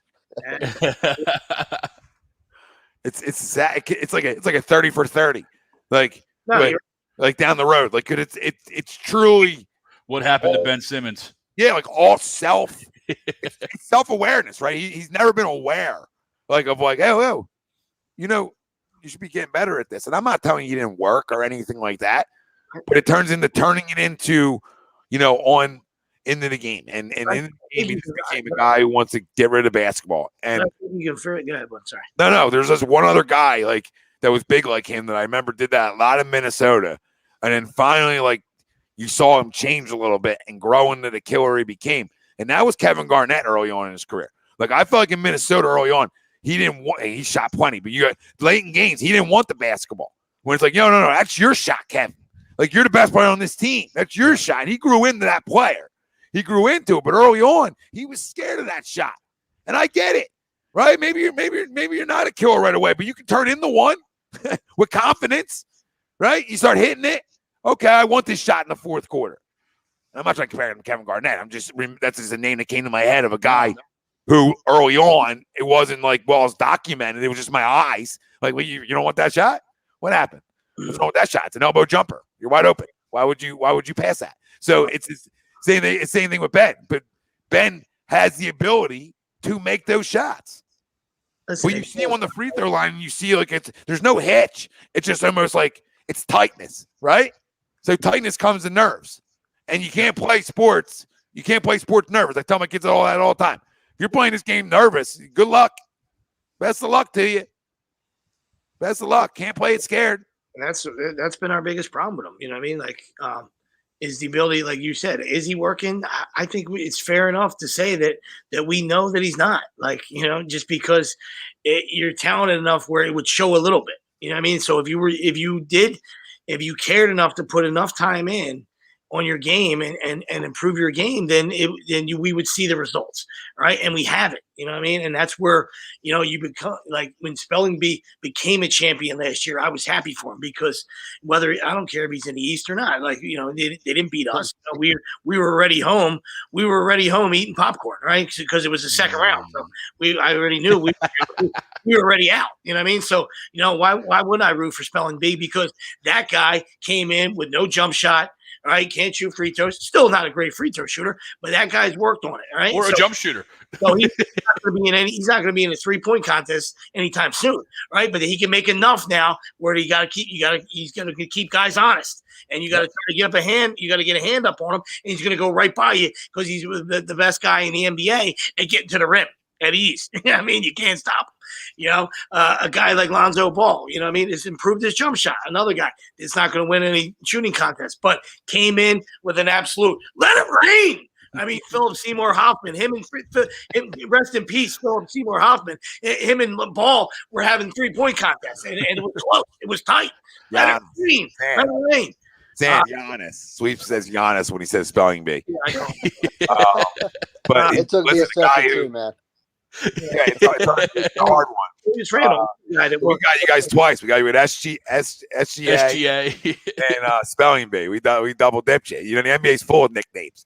Full of nicknames. But he's a guy who's gotten better. And that's all you ask for because when you talk about it, all the talent's there. But do you guys think to the poll, does everybody think you end up with a top 25? It's a little add-on poll. But do we get a top 25 player back for Ben? Yeah, I mean, unless we're getting like three first rounders, then I say we have to. We have to. Do we? I don't know, brother. But we have to, in my eyes. We have to. Hypothetical gun to your head. Yes, I think Morey's he showed it. Remember, he's hanging out at the Corral. Morey showed that, and obviously, there's guys on there that that hate Morey and they're disgusted with him and stuff like that. And there's a particular sports hound guy that wants nothing to do with Morey, and that's fine. Listen, I'm not having turkey dinner over Morey's house. You know what I mean? But I like Daryl. I like Daryl. I got no problem. Probably got some good turkey. I got no problem with Daryl, but like Daryl's just not going to just give him away. You know what I mean? So I think he's smart enough to know, like, just have a seat, man. Like, we have other balls. I understand you took your ball and left, but we just went and got another one. Hey, somebody give us another ball. Go ahead, have a seat over there, and I'm okay with that. You know what I mean? But I want him out of here. To Greg's point earlier, and to everybody's point, yes, it is time. All right, but I'm okay with also, smacking them on the nose with a newspaper, like a dog that just pissed on the rug. Go have a seat, man. That's it, dude. Like, I'm not. This ain't giveaway time. This shouldn't be, Sixers, goodwill time. This shouldn't be the Salvation Army Philadelphia Sixers where we're just giving out stuff. You know what I mean? We shouldn't giving out superstars. We shouldn't be giving those guys away. You know what I mean? Exactly. So you use that term loosely, but I hear you, Greg. I mean, that's the category that that people he's being paid as one. Yeah, exactly. That's the monetary category because he's a goddamn unicorn. And he's put in. I know what I'm saying. That. Like, I wouldn't call him that, but I understand that absolutely.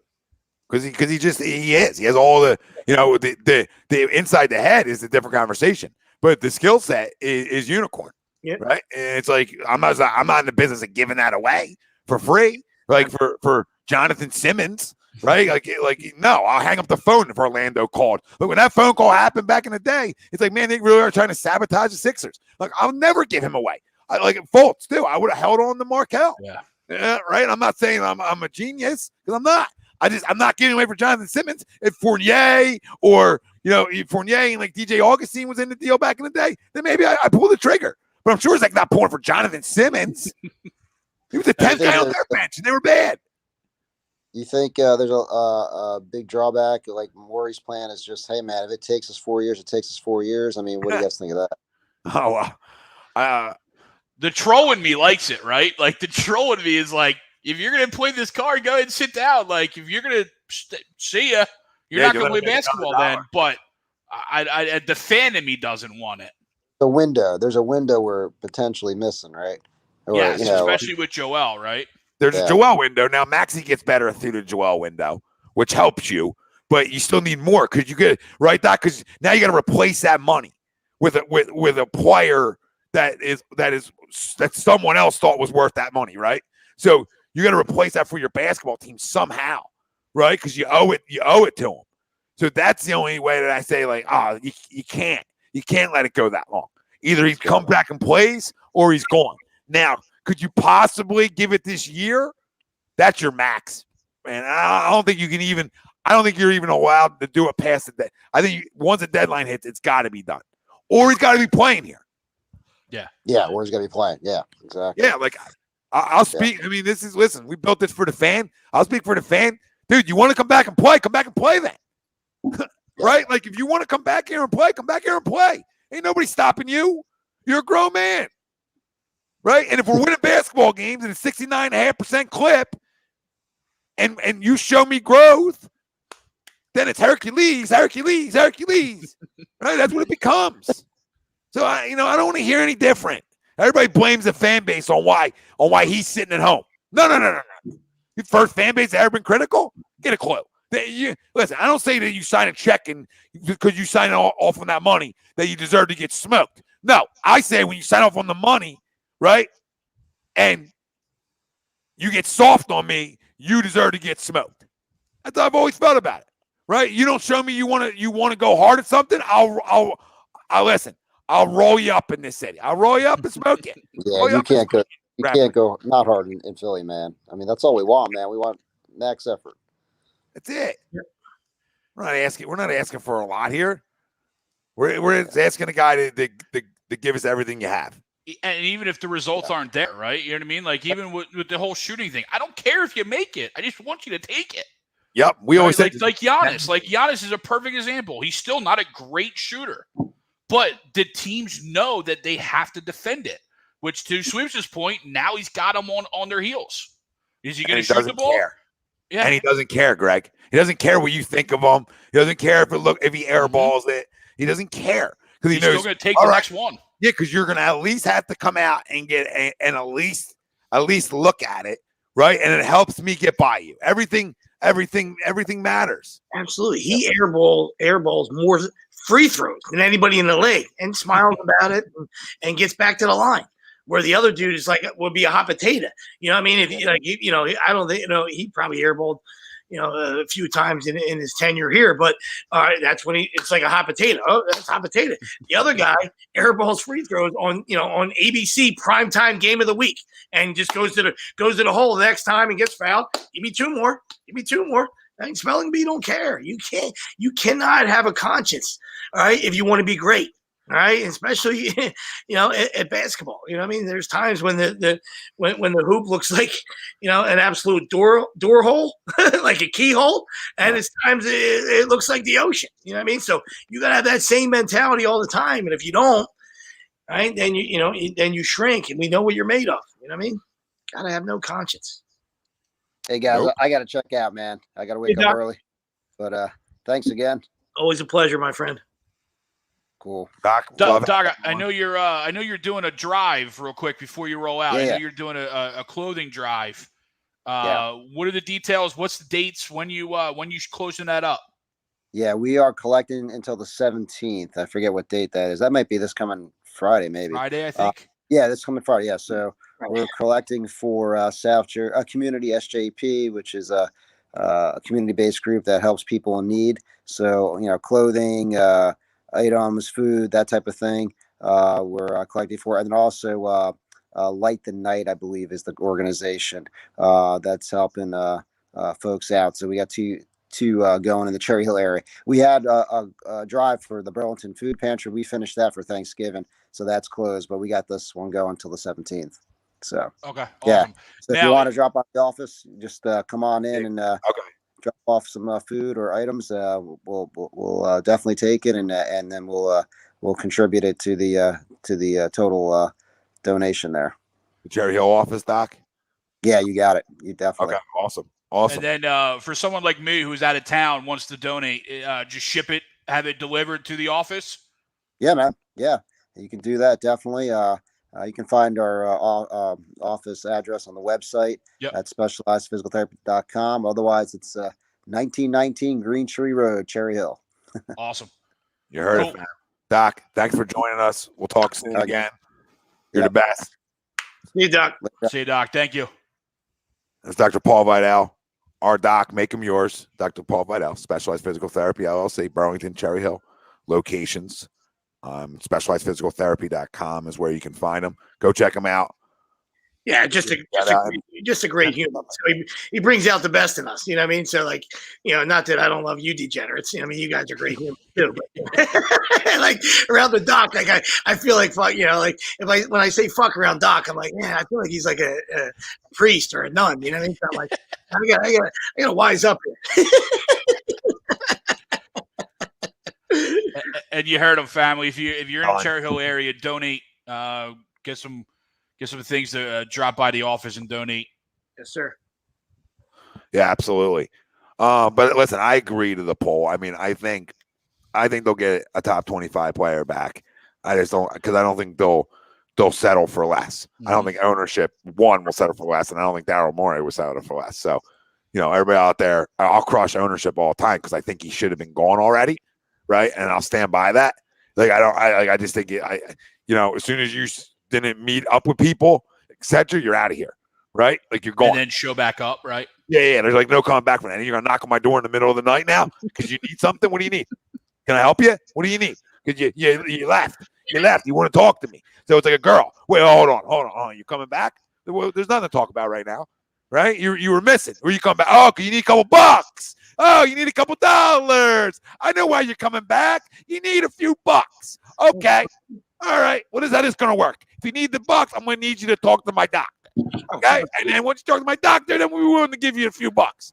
You don't want to talk to my doctor? Okay, sit at home. We'll find you. Come on, knock on my door. Come on, knock on my door. Riz, I do like for you. Brandon Ingram is a pimp, but health, like just being on the court. Like, if I want somebody who's playing freaking 80. Because I know then if Joe's missing games, at least I got this guy. You know what I mean? Like I need somebody that I know is healthy, man. I feel he's never healthy. Yeah, no, there's Riz, love the name because there's a guy, that would fall back into our list. There's plenty of guys that have improved their game, you know what I mean? But he goes right up, he goes right there when he's healthy, to Tom's point of being there with, Spelling Bee and Lonzo and Julius Randle, guys in my eyes, guys that I look at that have proved their game every year.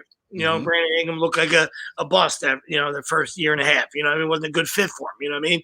La La Land's not for everybody. You know what I mean? But especially with LaFraud.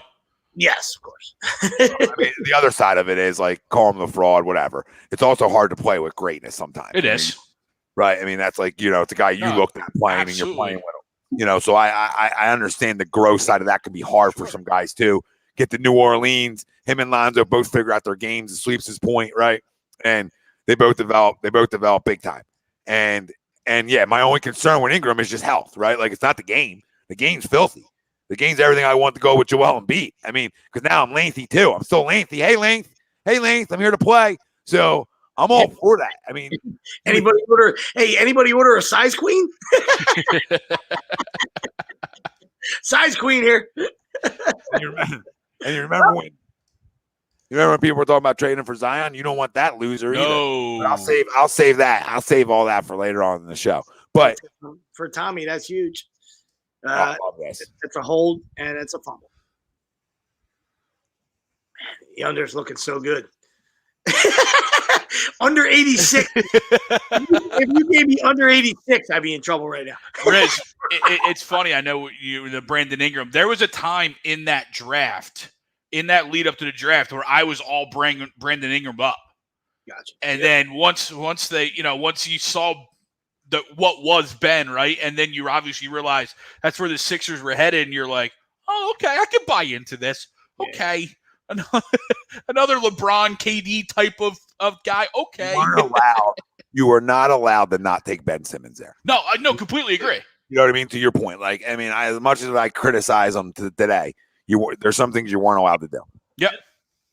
Yeah, this isn't like to what we were talking about earlier. This isn't like the Markelle Fultz, right? You know what I mean? Like, this isn't like, the Markelle Fultz draft. Like, no, there was one guy, and that's it. There was one guy, and we took him. It just didn't work out. is Rodgers good enough? Like, I'm not sure that he's that good. Like, Rodgers is delicious. Goodness gracious. He's the best quarterback in the league. I don't care what anybody says. And that's not a shot at Tom Brady. That's not a shot at Brady's greatness because there's nobody better than Brady.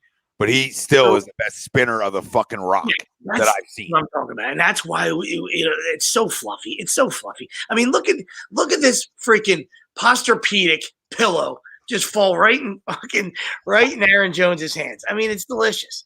And for fan-up purposes, I would have preferred it to be Devontae for fan-up purposes, but to your point, listen.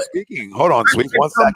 And I've never given up. I know you just watched it. You just watched a documentary, so you're all TB'd up. All right, so you and Greg can have something to talk about next time. But he's the greatest. No, I'm just saying. I'm not. This isn't a shot at you. I'm just saying. I know where you're going, and I'm just saying he's the greatest. I'm just as a shot. This is me taking a shot, not at you, not at his greatness. I've already said that he's a GOAT, and that's not even debatable, right? But I'm gonna look in the camera and tell everybody, just like today, it happens all the time. He is by far the biggest bust ass of the century. And that's just the bottom line. Right? He's talented. He prepares. He's an awesome competitor. He is the best. I don't take anything away from him. He's a bust ass. That's just what it is. And you say, Sweeps, define a bust ass. That's a guy that living right all the time, right? Every star in the goddamn fucking universe has a line for this guy. Has nothing to do that I had Bills plus 3.5. Maybe a little bit. And I tell the people, I got no problem losing bet. You know what I mean? Bust ass of the century. And that's just the way it is. Happened against the Colts a couple weeks ago. You know what I mean? It is what it is. That's nothing to do with me having the Bills. When you're great and you put yourself in those situations, absolutely. So listen. He always finds himself, to your point, he always finds himself in those situations. And to become great, you need certain things around you to start off, right?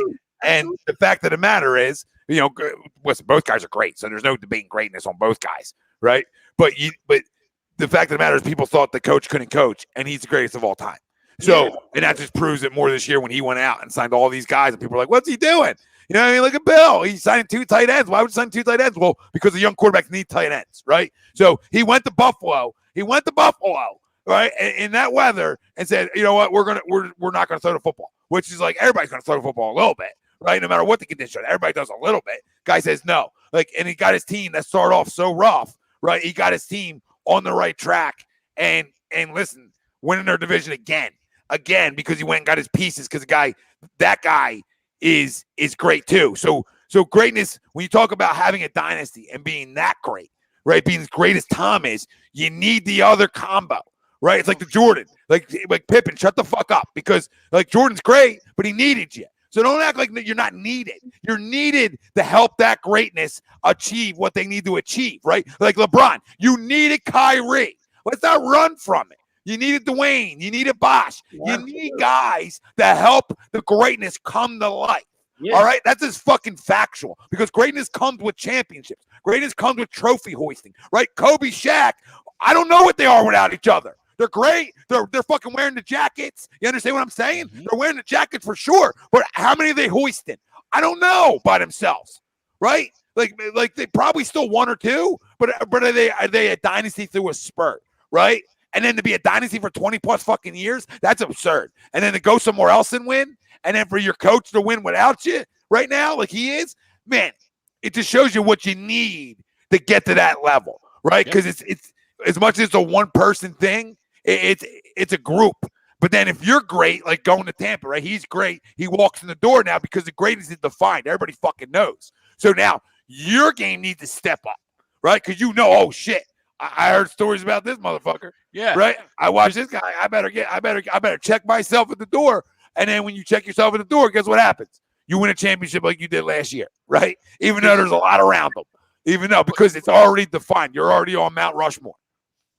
But to your point, though, that was the same team almost to the guy that Jameis Winston just had, right? I mean, they had a draft clash and stuff like that, but for the most part, that was the same team for the most part that Jameis Winston couldn't win with, right? So to your point. Very similar, but that just shows you, right, the difference of Bill.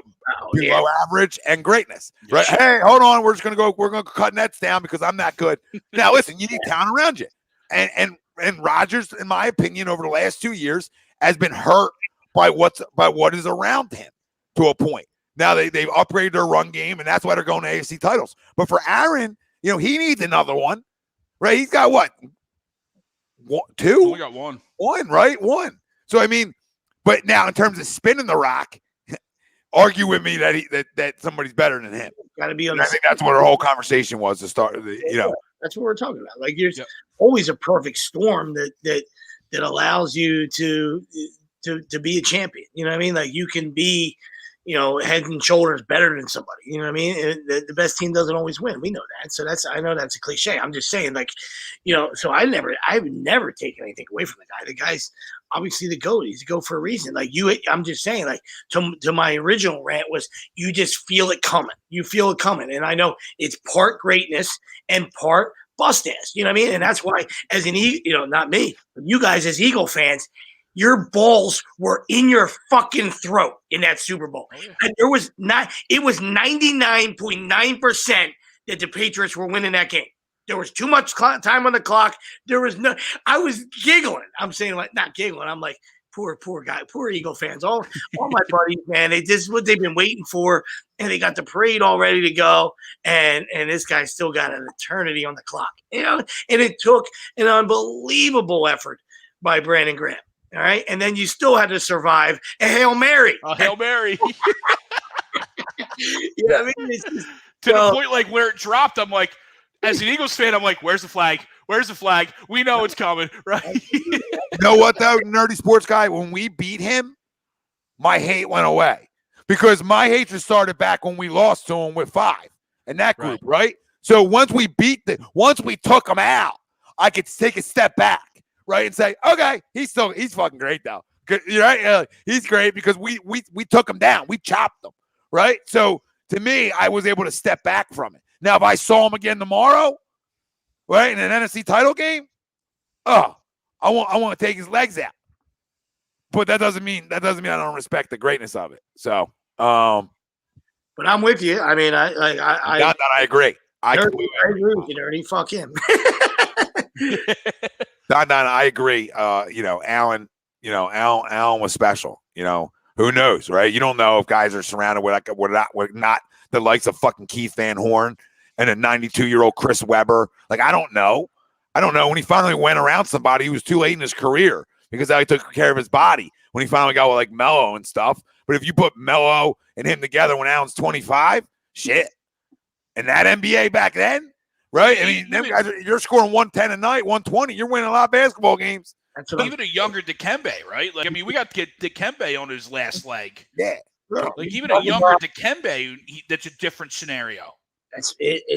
That's why we try to tell people, like guys that were, that grew up with it. I know you guys, obviously, but I'm saying, like, even the 80s and early 90s when young sweeps, like, it's just the league is just totally different, and it starts with not just the play and the rules and all that stuff, but the mentality of these superstars, right? Like I said, now they don't want to stay and fight individually, you know what I mean? And I'm not saying that you can get that done, but now it's the easiest thing to do is join up. It's super teams, you know what I mean? And that's where the super teams came from. And then, like, to the other people's argument, well, he had, Mike had Scotty and Kukoc and all. Okay, dude, that's great. But nobody was, and then he had Rodman at the end. Like, nobody said that Mike, didn't have nobody, you know what I mean? But it was just like, LeBron and his guys, now they're making an effort to all meet at one place, like, hey, we can't win here. Let's all go here, and then when that time's up, let's all go there. You know what I mean? We're just going to continue to move around. It is what it is, but to people, there's people that like that, and there's people that despise it. Like, I just would have, I would have loved it. Maybe he wouldn't got 1 instead of 4. When it's all said and done, or I don't know what he's going to end up with. You know what I mean? But if he stayed in Cleveland, he wind up getting 1 in Cleveland. All right, not by himself. Kyrie came to town, and Kevin Love came to town. You know what I mean? Like, they drafted Kyrie, but I'm saying, you know what I mean? Like, he had some pieces when they went back the second time. You know what I mean? And still needed to survive a Draymond, Draymond Green doorknob. You know what I mean? Hey, doorknob. A BS suspension. Yep. There's no question. It's better. Sometimes better be lucky than good, right? Mm-hmm. That's a real thing. Listen, everybody out there tuning in right now, hit the damn like, hit the subscribe button wherever you're watching us from. If you're over on the Facebook side, share away, right? Hit the follow over there. If you're over on YouTube, hit the subscribe button, hit the like button, comment in, let us know where you're tuning in from. We're going to get into a little Washington Eagles talk for a little bit, just how we feel early about next week. And we do that weekly. Then we're going to get into our game balls and fumbles around the league, and then we'll have our crumb of the week. So we talked an hour 34 NBA Sixers. It feels good. This team's on the uptick, and I think they're only going to get better as they play together. So I think we all agree on that side of it. Real quick before we transition, is it crazy to think and quote unquote dream about Bradley Beal? No, I think it's realistic. It's realistic. Every name's on the table. I mean, they've played well. I mean, I don't know where they are now. I don't want to sound like the man with the paper ass. Not as good. Yeah, I'm saying they started out well, so the talk kind of dissipated a little bit. You know, they weren't the complete dumpster fire that they have been in the past. You know what I mean? Where it could have been, a fire sale. But no, I don't think so, Greg. I don't think it's. I think anything's. Anything can be worked out, with the proper partner. And if you bring somebody else in with, when you're talking about picks and salary and stuff like that, and that's how you get a third dancing partner, to make it work, is because that other team eats something because, they're getting 3 picks, whatever. Yeah, I just, obviously you hear the rumor and he's not signing the extension, at least not right now. So it's just like, okay, let's go. Yeah, why would you not want to play with Joel? Right, like the only thing with that deal is I think that's a dead maxi giveaway deal, right? Just because Washington's going to want him, you know what I mean? Or if the third team, right, you're going to need to appease somebody, and that potentially is going to suck if he's in Washington. We got to watch Maxey grow up. Greg, I disagree to a point in why you like. I understand what you're saying, but to play devil's advocate with that, the other side of it is. Well, if they know that guy don't want to be there no more, then do they really got a damn choice? Then they should be running towards a Ben Simmons that they get that kind of player back when the world sort of knows that he's not guaranteed that he wants to be there. Right? So no, you're right. Fair.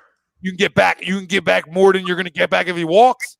So, at that point, you hold the cards a little bit more because at least you have control over Ben Simmons for 3 more years. They don't have control over Bradley Beal for 3 more years. So that's where you can win a trade to why I think that's even a bigger option, right? Because you can actually win a trade like that. But listen, people, hit the damn like, hit the goddamn subscribe button if you haven't. Be a winner. 7,000 subscribers over there. Let's go. Come on. We're so close to 7K. Help us get us over there on YouTube. On Facebook, we're almost at 80K. Hit the follow over there. Share it around. Listen, Fan Up is the best way to enjoy fantasy sports, daily NFL contests, and more. You can win great prizes. Sign up today. Use the promo code A2D for 5,000 bonus points. That's a $50 value. FanUp.app right on the Apple Store. Go download FanUp. You can do it right now or do it right. If you got YouTube Premium, you can listen to us and go do whatever you want, right? So it depends what you have. You got YouTube Premium, take a minute away and go download the app. If you don't, do it when the show's over. We don't want you leaving, though. We don't want you leaving. That crossover thing they did is pretty cool. It's awesome. You can do NBA and NFL. NBA. You pick 3 NFL players, 3 NBA players. Oh, it's pretty cool. I love it. And we're giving you free money to go do it. I have no idea, no idea what you guys are talking about. I mean, I love it. I'm just saying, the concept is a copycat world. How awesome is that when like our favorite TV shows do that? You know what I mean? Like, the Law and Order. You know what I mean? He gets a little. Would you get out of my head? Would you stop it? You get the special victims with the regular one. You get stop. Get out of here. You're not allowed in here. Not on the show. You can't be living here on the show. I just watched 7 episodes yesterday. Damn it. I love the crossover editions. Love it. Love it. But no, listen, FanUp's awesome. I love their app. Make sure you guys go use the promo code A2D. That's a lot of points. Anybody that's over there knows how the point system works. And you can challenge friends to bets. It's awesome. Guys, it really is. Go enjoy it. Go enjoy it. Win some money. Yeah, Don, free money. And right, you know what else you can do? Become an A2D member. It's pinned right in our comment section over on YouTube. $9.99 a month. Get you the shout outs, right? You come on anytime you want. Right? Get you 20% off all our A2D gear. Did I see one right as we started the show? No, somebody upped their tier because I think they re-upped. But we give away jerseys. Steve gives away stuff on the member wheel. All right? And then you're winning money. Willie Vegas hot today on Daily Fantasy. Right? You get a little Vegas, hit 2 parlays. 2 of them. Hot. Nate said he was a little cold, and when he's cold, he shuts it down for a minute. He doesn't chase. So Nate said he shuts down for a second, he comes back better than ever. I was like, all right, I'll trust in you. The family doesn't want bad picks. So breathe it, take a step away, come back, get your bearings underneath you. Get your feet back. All right? Willie Vegas, cold plenty, but hot right now. So hop on the train. $9.99 a month. But listen, the jersey giveaways alone is worth the money. Right? And Steve's doing giveaways. All right, we got A2D raffling coming up. Right? Gonna be raffling. I think the first item is gonna be a virtual reality quest. If anybody's seen them. Right from Facebook. Right from Meta. All right, that's gonna be the first giveaway on the raffle wheel. World Peace. But that raffle wheel you got to buy into, though. That raffle wheel is going to be a buy-in. But we'll be doing that in the A2D Real Talk group over on Facebook. So if you're not over there, get over there. Get involved in our raffle.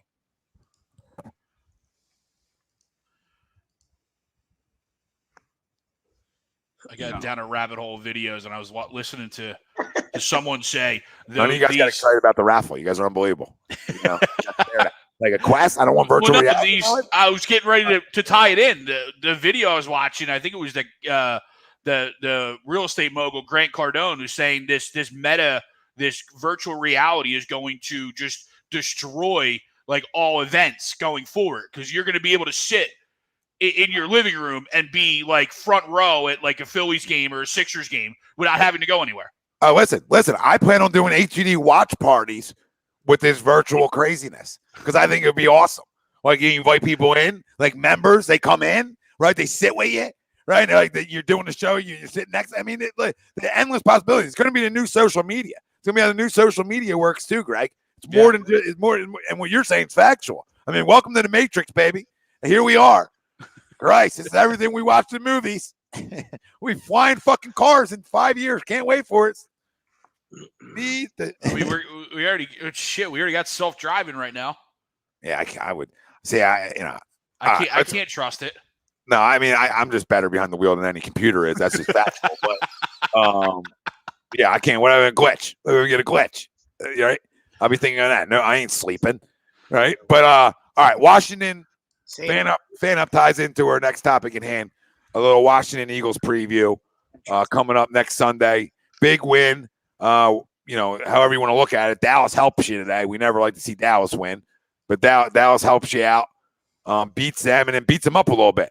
I mean, it looks like McLaurin's in concussion protocol, so that hurts them already on an offense that doesn't light the world on fire. Yep. And then obviously Heineke, who is their starter, I don't know what's wrong with him. I don't recall what happened to him, but I think he's banged up too, right?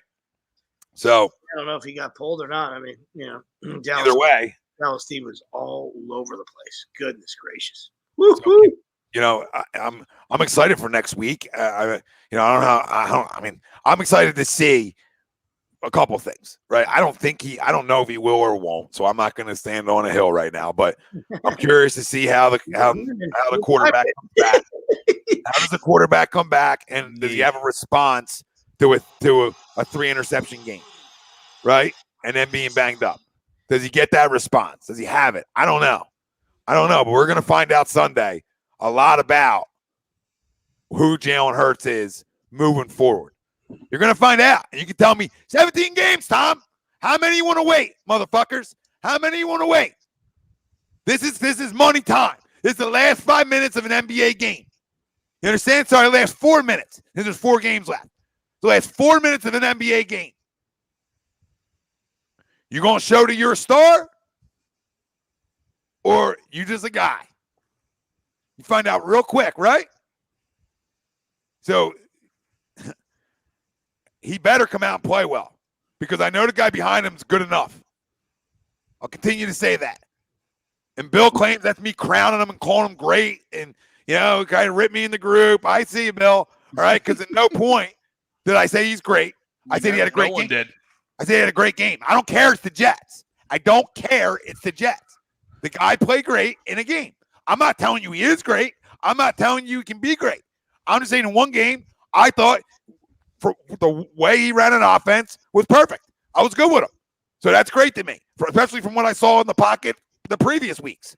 So to me, that equaled a great game out of him. Didn't turn the football over, took what was available, right? Blah, blah, blah, blah, blah. How would he run with another week of it, right? Would he get better, especially a bye week, and then he comes back and he's running with first team again?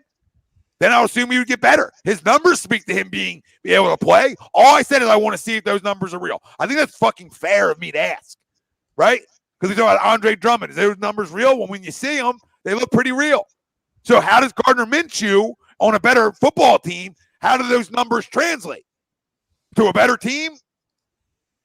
To a guy who could be a starter for a few years? I don't know. I don't have that answer. Just like I don't have the Jalen Hurts answer. But if you had a gun to my head, I'm going to start the mustache. Because the numbers are better than the other guy if they play the same amount of games. They're clearly better.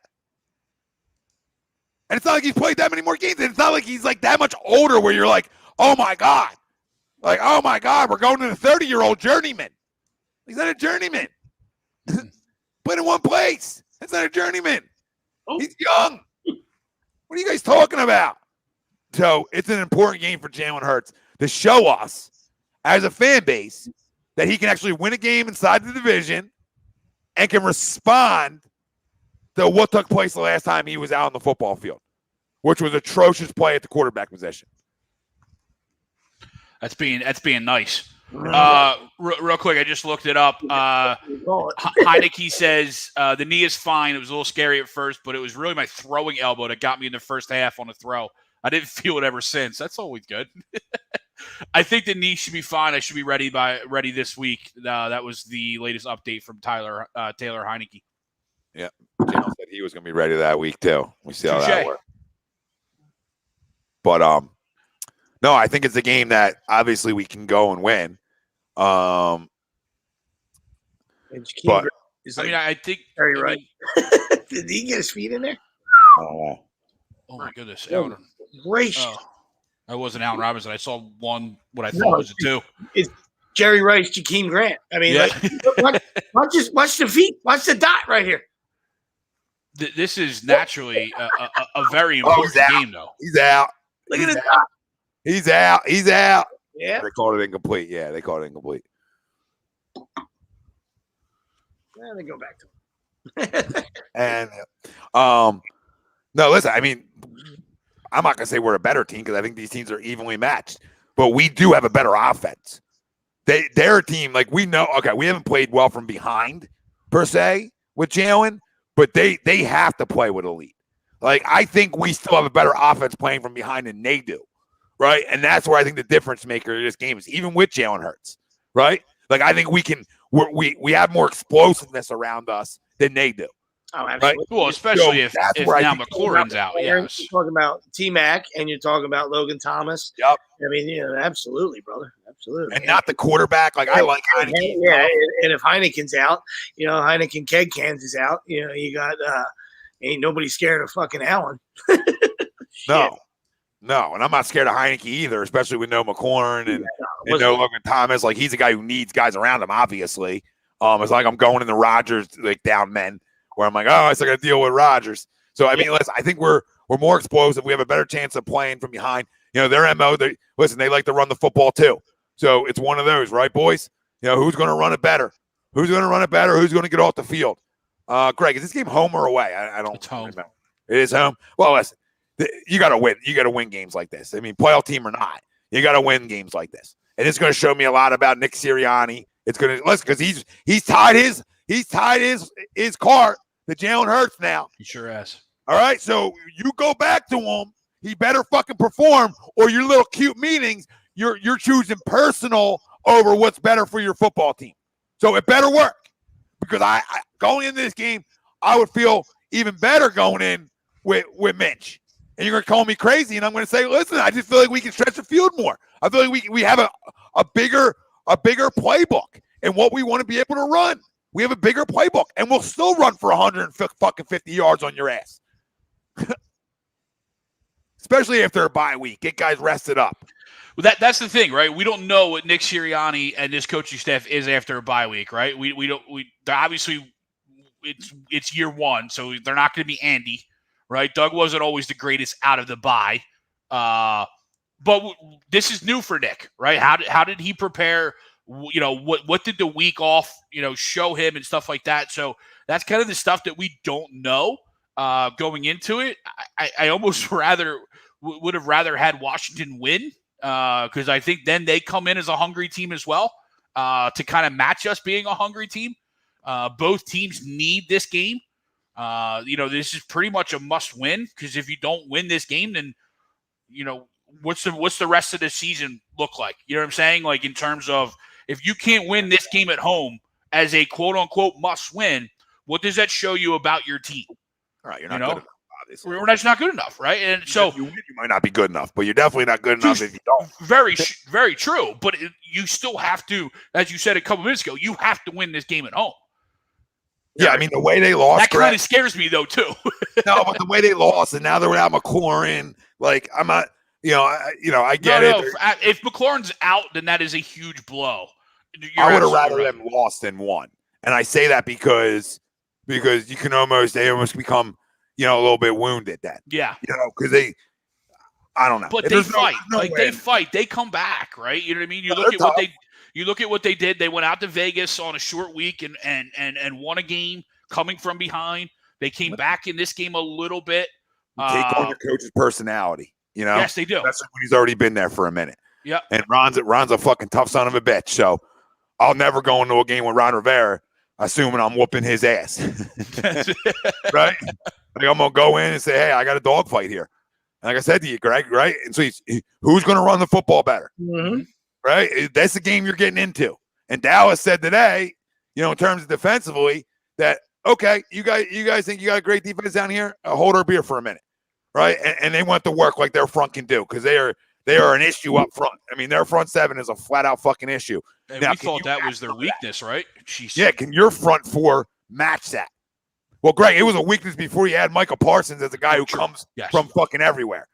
Like we assumed that draft pick was to be a linebacker, to play a linebacker.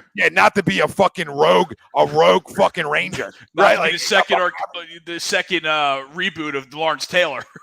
I mean, listen, Dan Quinn, right? Yeah, Dan. Yeah. I mean, Dan Quinn's done a tremendous job with Michael Parsons. Flat out, yes, Ethan. Flat out, Mike is an issue, and then you talk about putting guys in position to go to work, right? And Dan Quinn has flat out done that. I mean, that dude comes from everywhere. And credit his ability to be able to come from everywhere and his athleticism. But Dan's done a tremendous job saying, hey, you're fucking everywhere. So now nobody gets it. Nobody gets the difference. You go up against the same guy all game long, right? You guys sort of feel each other out, right? Mm-hmm. When you're going up against a new guy all the time, and you got you got talent like he does, you're probably winning most of the time like he is. And he's a fucking problem. This is why, Greg, remember what I said, Greg? Remember what I fucking said? Bill claimed I didn't say it. I did say it before the draft. I said if I had the number one over a pick, he's a competitive fucking junkie. Once I watched him talk in that show, I said, I know who the number one pick in the draft would be, but everybody called me crazy, and I said it was Michael Parsons. Just because I love that. I need you to want to beat me in everything. Because red flags. And all the flags. The red flags. No, the red flag was, we got a fucking problem over here. Houston, we got a guy who wants to beat you in everything. Everything. Those guys end up being great. I still like, for us, listen, I'm not running with Devontae Smith. I think the guy wears a gold jacket when it's all said and done. But one of that's a quarterback wide receiver duo. Like he needs the help there, right? To do that, to show his skill set off. But in terms of who the best player in this draft was, outside of Sunshine, and just because he's a quarterback, it's Michael Parsons. It's not even close. It's not even fucking close. And that's how I felt as soon as I listened to him talk. And I've been wrong about a lot. So I ain't crowning myself. I think I speak for a lot of people that knew his skill set, but then said, oh, shit. Like, look how you're talking to Justin Fields. Look how you're talking to these guys. You want to beat him in everything. I mean, you wanted to pay the bill before they got to it. Like, you're a fucking problem. I love it. but listen, and to your point, this is what happens, and people. I know some people understand, but other people don't understand because they just want to, they also playing well, Don. They want to have their blinders on, all right? But this is why we always tell you, when you miss once, it's a domino. Understand? So when you don't take Jefferson, then you got to take Devontae Smith. If you take Jefferson, I'm not saying he would have had maybe the eye-popping numbers that he had in Minnesota. Who knows? But it's still a special talent. Then that allows you to take. You would have great numbers. Then you can take Mike. I know that. We know that. I know that. I'm not trying to be that. With Jalen, maybe not so much, Sweeps. Yeah, I'm not trying to be a fuck. Yeah, I'm not trying to be a dork. I know. We know he's special. A guy caught 100 balls. Right? That guy, you don't grow on trees when you catch 100 balls. Yeah, I don't care if you do it in the California Penal League. When you miss once, you constantly are chasing your tail, and that's when you fuck up. All right. And if you took Jefferson, then Parkins lands in your lap at 6. And now you got Jefferson's and Micah Parsons. You feeling pretty good, Eagle fans? Delicious. The time is yours. As the great Andy Reid used to say, time is yours. Time is yours. No, Sweeps, and you're absolutely right. I mean, you look at it from even the offensive line standpoint, right? How many times do you miss? And then how many times do you have to go back to that well? We know that we went up front, right? Especially in this city. You went up front, but now, right, kind of a little bit of our hesitation with the Jordan Mailata, especially early in the year, because we missed on Andre Dillard in the first round. And we missed on that. So now we're like, oh, what are we going to do? Trust Howie to hit on a 7th round pick who's never played football in his life? Thankfully, it looks like he did. It's one of the good picks that it looks like he did. But to your point, you were always chasing. You could go a step further because you don't take DK Metcalf over JJ. You're still chasing that wide receiver still to this day. Yep. And listen, in last year's draft, the year before, not Devontae's draft, but the year before, Jefferson, Rigger, CD, Judy, that was okay. Wide receiver draft because there's a bunch of pimps on the board, right? And Jefferson. So, like, either way, you can't miss there because there's so many, right? And now, say you don't take Parsons, right? But then you take Surtain. So, I mean, Either way, you're going to go in a great situation because you didn't miss the year before, right? Yep. Right? Because Surtain's having a great year, but he's not going to be talked about as much because Mike is a fucking problem. Yeah. No, you're absolutely right. But the win up front, Greg, is why he just wasn't a traditional linebacker. It's why he was a problem. And for them, you don't need to chase this year. Like, fuck the wide receiver. Like, listen, I love Devontae, and I'll take him 100 times. I get it, right? Because I love him. I think his skill set, I think he'll run every fucking route in the book and break ankles, especially as he grows as an NFL player, right?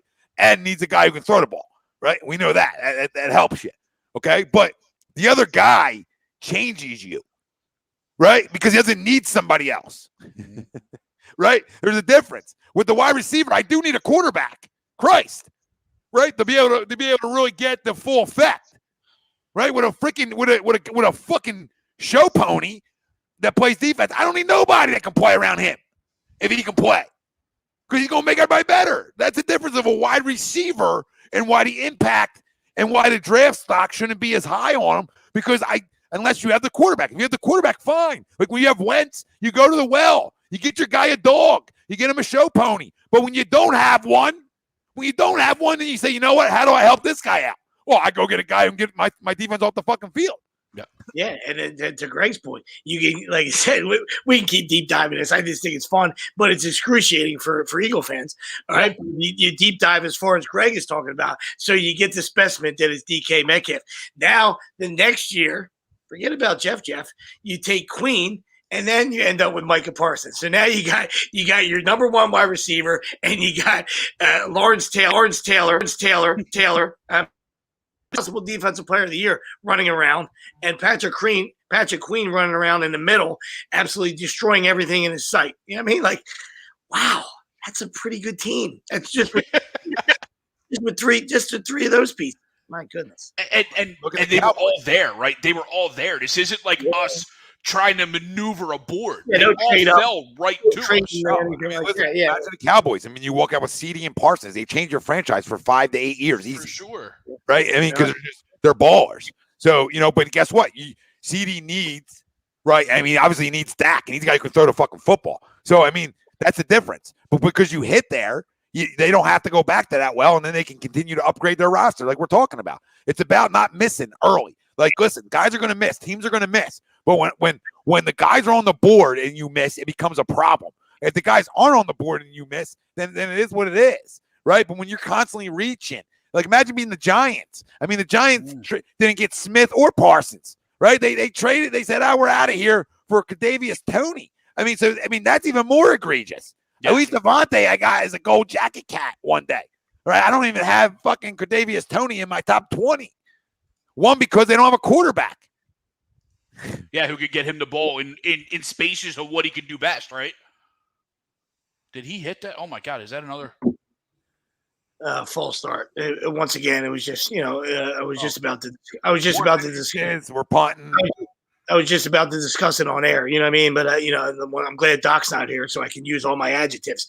Another guy that his seat is absolutely scorching, and your team stinks, and you're a pussy, Matt Nagy, right? 4th and fucking inches, and you punted it. Right, and it turned out to be a false start or whatever. So now you got to re-kick it. But you're down 11 to Aaron Rodgers on the road, and you're fucking kicking it. It's the 4th quarter. What are you doing? Like they muffed the punt too. Like, oh my goodness! That's why it's a retread league, because all these guys learn from the same guys, and they say, "Hey, buddy, when you get an opportunity, do what I do.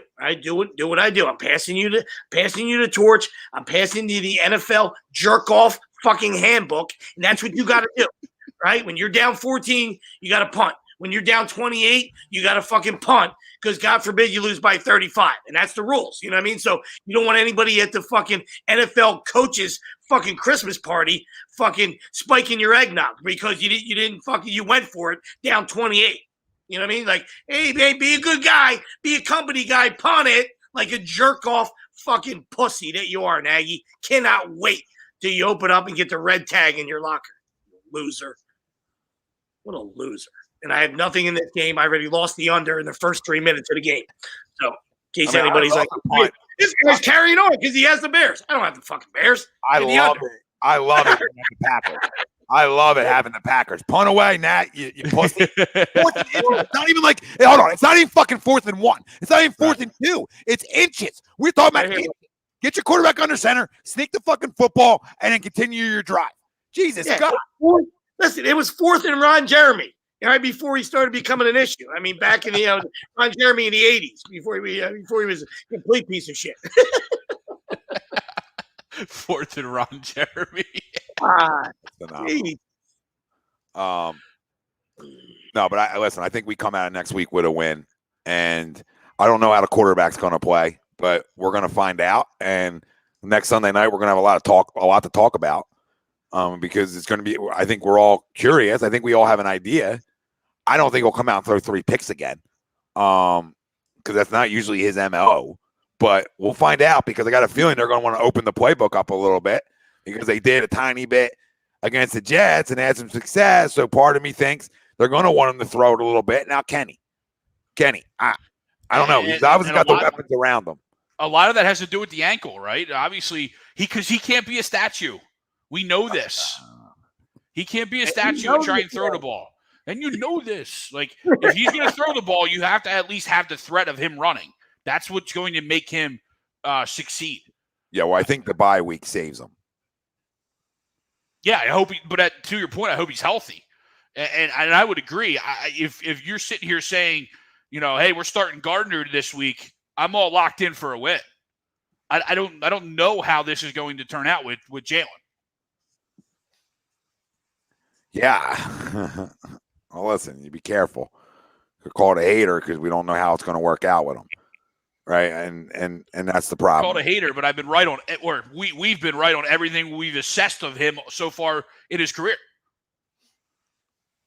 Oh, listen, absolutely have. So, I mean, I don't know what people want. The only thing that can come out is prove me wrong. Prove me you have the toughness to respond that we know you do, but can you ability wise, right? I don't know. in a big game. Spotlight's bright. Right? I'm not asking you to make every throw. I'm asking you to make enough. I've said this from the beginning. You got to make enough. You have enough talent on the outside to make plays. I don't want to hear it. You don't want to hear it. Jalen Reagor miss or not, you have Devontae, you have Dallas Goedert, and Quez is showing big plays. But that should be it, right? I mean, you see enough. Teams in the NFL. Enough. You know, look at San Fran, right? Deebo Samuel and George Kittle are enough for them to win a lot of games. Yeah, listen, you got two guys. Give me two guys to be able to make plays for me. And both guys can, and I think we know both guys can, depending, like, I'm not comparing it, but if 11's here, I bet you Devontae has a lot more catches. Yeah, right? I bet you Dallas is a lot more involved. I'd be feeling a lot better about my Devontae, rookie of the year bet. But hey, whatever. Yeah, well, listen, Greg, that's why, especially when you're young, it takes two to tango. Mm-hmm. Right? And we talked about this. Devontae Adams is a great wide receiver. I mean, you put him with Jalen Hurts. I mean, how many balls does he get? I don't know. I don't have that fucking answer. You know what I mean? I know I watch a guy like Tua. Not many in stride like he does here. Well, a guy like Tua just said, fuck it. I'm going to throw it to Jalen Waddle no matter what. Like, I don't even care if I look anywhere else. That's one thing. That's one thing I need to see this week. I need to see Jalen Reagor off the field and Devontae Smith on the field for the entire game. For whatever reason, the last few games, Jalen Reagor has had more snaps than Devontae Smith in at least the Jets game, if not multiple games prior. Is that a punishment for the wrong reasons? I have no idea. But I don't want. Fuck on. Is that a punishment for the wrong reasons? Because the guy's upset. Maybe he got a little fired up too much in the locker room. Maybe people didn't like what he had to say. Because I got a question here. Because the other guy has shown you he can't make the big play. When the other guy, all he did was make big plays in big games in college, unlike the other guy, right? And hasn't shown that he can't do it here. Yeah, and I feel like it's a punishment because he showed some fucking emotion. Fuck you guys. Like Howie, that's a Howie move. That's like a call down. I'm gonna show off my first round pick. Well, guess what? I'll play Jalen more when Minch is in the game because he can throw the ball and he'll get involved more. And he just isn't it. And somebody just said that. Yeah, Joshua. Yep. He just isn't it. It's okay. He's done with. But you have two other guys that can make plays out there. I need him to get them the football. Get Devontae Smith the football in space. Right? Be creative. Get Dallas. Just throw the ball to Dallas Goedert. The big body. The big radius. So, I don't need Devontae to have a big radius when I have Goedert who has a monster radius. Make sense? I just need one monster radius, and then I need guys who can freaking get open. And I think Quez can get open too. I'm not crowning Quez. I'm just saying he has a skill set. Right? He finds ways to get open. But when you don't have, again, when you have a guy throwing the ball 20, 25 times a game, how much do you think you're getting out of guys? Right? We can all agree there. How much are you expecting to get out of guys? We're not even talking about 30. Then we can't assess what we have on the outside and at the tight end because how much are we really getting in the fucking football? Wide receiver against the Jets. 55 snaps, Quez Watkins. 48 snaps, Jalen Reagor. 44 snaps, Devontae Smith. 14 snaps, J.J. Arcega-Whiteside. I'd rather have J.J. getting the snaps over fucking Reagor. I would too at this point. At least he's more fucking physical. Throw him the ball up. Supposedly what he did in college. That's when Bill told us he was going to be great. 19 touchdowns. Yep, Bill told me. Fucking Randy Moss. Now listen, he had a drop early against Indy, and then almost never got back on the field again, right? So he had his little drops. You remember that game? Well, that was the Detroit. Detroit. He had the chance. It was almost a very similar play that the Reagor. He would had a chance to hit off his forearm or his wrist at the goal line for the game. There's a difference in how his career went, but at least he's fucking tough. Shit. The other guy stinks. The other guy we know stinks. This guy, at least he can block. Throw him the ball a couple times. Right? Maybe he can go up and catch one. I don't know. But anything's better than a guy that you know is not good enough. And the only saving grace you can tell me is he's 22, and I'm going to tell you that doesn't change what's upstairs. It doesn't change. He didn't do anything at TCU. Everybody told me about the quarterback.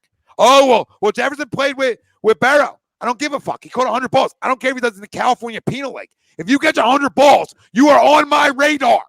Because I don't care if it's D2. I want to take a peek at this guy. Maybe not in the first round D2, but I want to take a peek at this guy.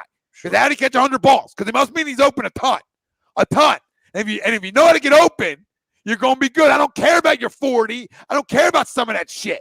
I care about you caught 100 balls where? Oh, in the SEC? Okay. And I don't care if you catch in the Big 10, the Big 12, the whole, like I said, the California League or the Hawaiian League. You playing over in Japan? I don't give a fuck. I want to look at you.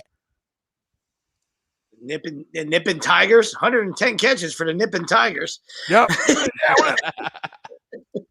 Okay, so that's what I don't understand. And the other teams didn't miss. Like when you talk about the Broncos, that's not a miss. I mean, Judy's a pimp, right? But again, it's the guy throwing the football too. When you talk about Dallas, Dallas is a miss.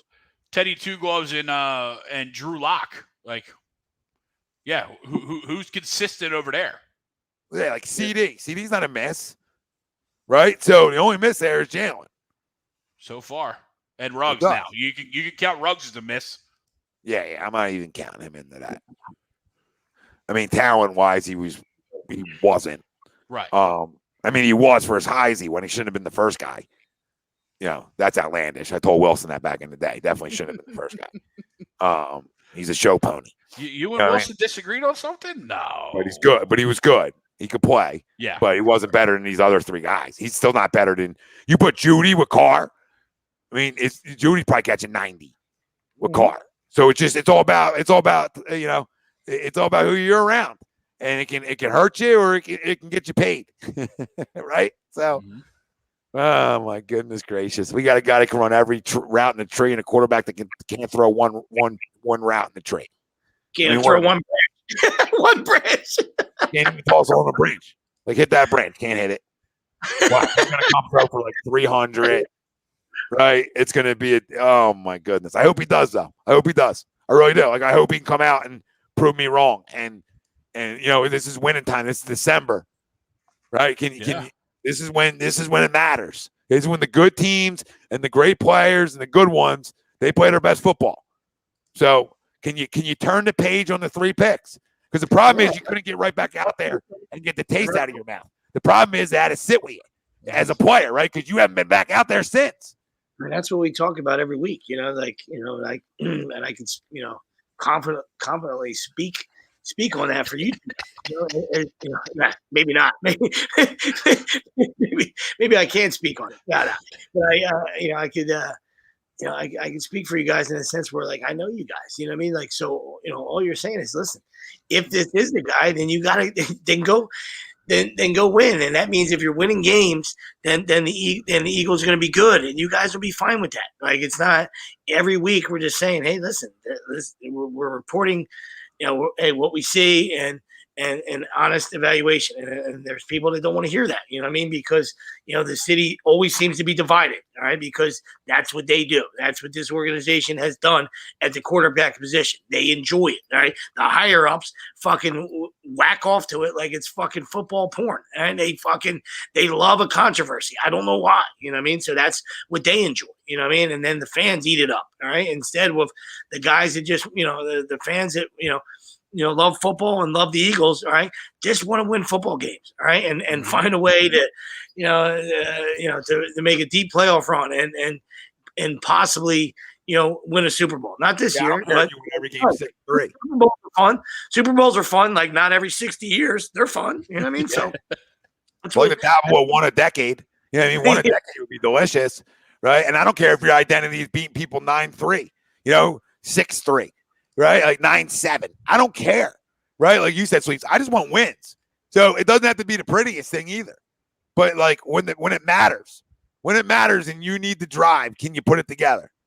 Right? Jesse, I agree, buddy. It looks like he's running in sand. It looks like he's running in sand, Like Every play he made at TCU, he was wide open. That's always concerning.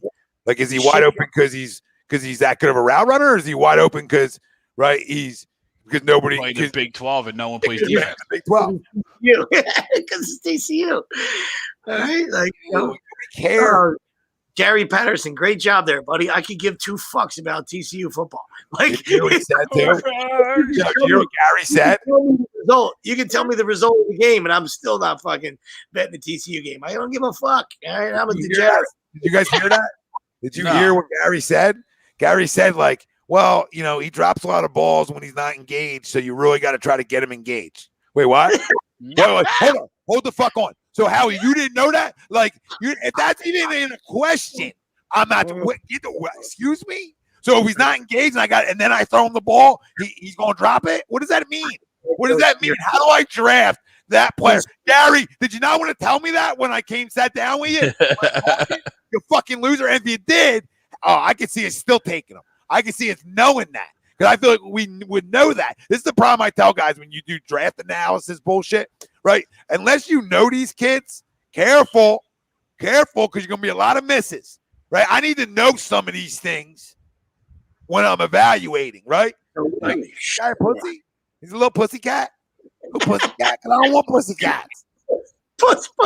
Like, if Jalen Reagor was in the show with Parsons and Fields and all them guys, he would have got chewed up then. And then I would have known. He sure would have. Everybody would have known. Look at a little pussy cat. You don't even want to look at it. Look at him. He alligator arm to check.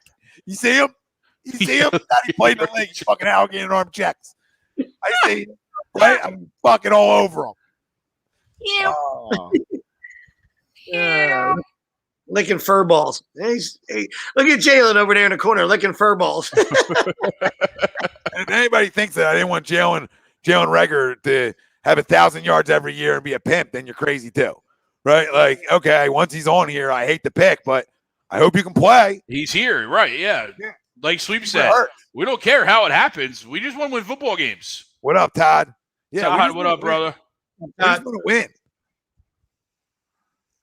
That 4-3 was timed by his trainer. Yup, exactly. It's a cover-up. This is freaking, you know what I mean? This is Combine Gate, right? It's Combine Gate, what it is. I never believe when the teams, right, when the teams or the trainer gives out your 40, I ain't buying it. What's your 40 at the Combine? Right? We need an independent fucking fact checker, right? We need an independent fact checker. I'm finding a wide open field like 2 blocks away from the stadium or something before I fucking take a team or a fucking personal trainer or a fucking family friend's word on what the guy runs. All right, no. Gonna need you to stretch a little bit here, Jalen. Yeah, we're gonna go to a field over there, and yeah, a little choppy, little Vietnam-esque. All right, but I'm gonna need you to see how fast you are in it. Yep. With my own eyeballs. I just don't get it. I mean, I feel like I would clean up. Like, I feel like I'd have the greatest drafts of all time. Like, I just feel like I would put together, if it's just us three were in a room, we even let Wilson in, right? That we would hit. We would hit all day early on. I'm not telling you we're hitting later. I'm telling you early on we're on fire. We're on fire. I think with the wealth of knowledge between the four of us, we could hit all around. I think we can too. I'm saying the money rounds we're hitting. 1, 2, 3, we're hitting. 1, 2, 3, we're coming out with football players. We just are. And you don't even got to send us anywhere. Like, we'll just sit at home and evaluate. We don't even need to go. I don't need to go nowhere. Oh yeah. I mean, I'll take a trip. But no, I will. I'm just making the point that we can do it like that. No, you're absolutely right. Just watching football. There, you put me in the environment where I'm talking to kids and find out their mental makeup. Oh, my God, it's over, baby. Let's go. Devontae for fantasy, Greg, for you. Jeremiah, my brother. Bill, I'll read your comment in a second, okay? Yeah, okay, because you two guys should probably tackle that first as Eagle fans. Go ahead, take a bite of that apple. And I like the question, Bill. Take a bite of it. Jeremiah, what's up, buddy? Fucking $10. All right, buddy. Appreciate it. Appreciate everybody super chat. Appreciate everybody hitting the like. Appreciate everybody hitting the subscribe. We can't thank you guys enough. Jeremiah, $9.99 super chat. I'm 1,000% sure that was in his scouting report. Everyone in the league knew except somehow Howie, which is why all their draws were on the floor during the pick. Howie outsmarted himself again. Yep. No disagreement there. Yo, real quick, 62 watching on YouTube, only 38 likes. Wow. We need to change that, please, fellas and ladies, if anyone's in there. Let's go. Wow, you think you know people, right? Come on. And we're a little bit short of. I said we're a little short of 7K. Let's go. Get us there. Yeah, do we even go up a tick? I don't know. We might have got a couple, but we're not. Come on, let's go, fam. There's definitely new people watching over here. And if it's your first time here, welcome to the party. All right, welcome to the party. The biggest and baddest around. We got 15 live shows a week. We're adding another one. We're going to have an athlete spotlight starting with former Eagles running back Marcus Thomas. All right, and we're going to have some fun there where he's going to get some players on that he's played with and guys from A2D and chop it up. We're going to have a real athlete spotlight with the athlete interviewing former athletes, and then we're going to be doing current ones as well. So awesome. Get ready, fam. Get ready. Giddy up. Dude, hit the damn like. Come join us. Become a member. I agree. All the members are going to tell you to become a member. Giving away jerseys. All right, let's go to this. Let's go to Bill. Question, guys. You think Hurts comes out and throws for 200 to 250 with a couple, but we lose the game, will it be on Hurts? If we win or bust, is it win or bust for Hurts? Well, I mean, listen, Bill, what position does he play? Was it win or bust for Carson?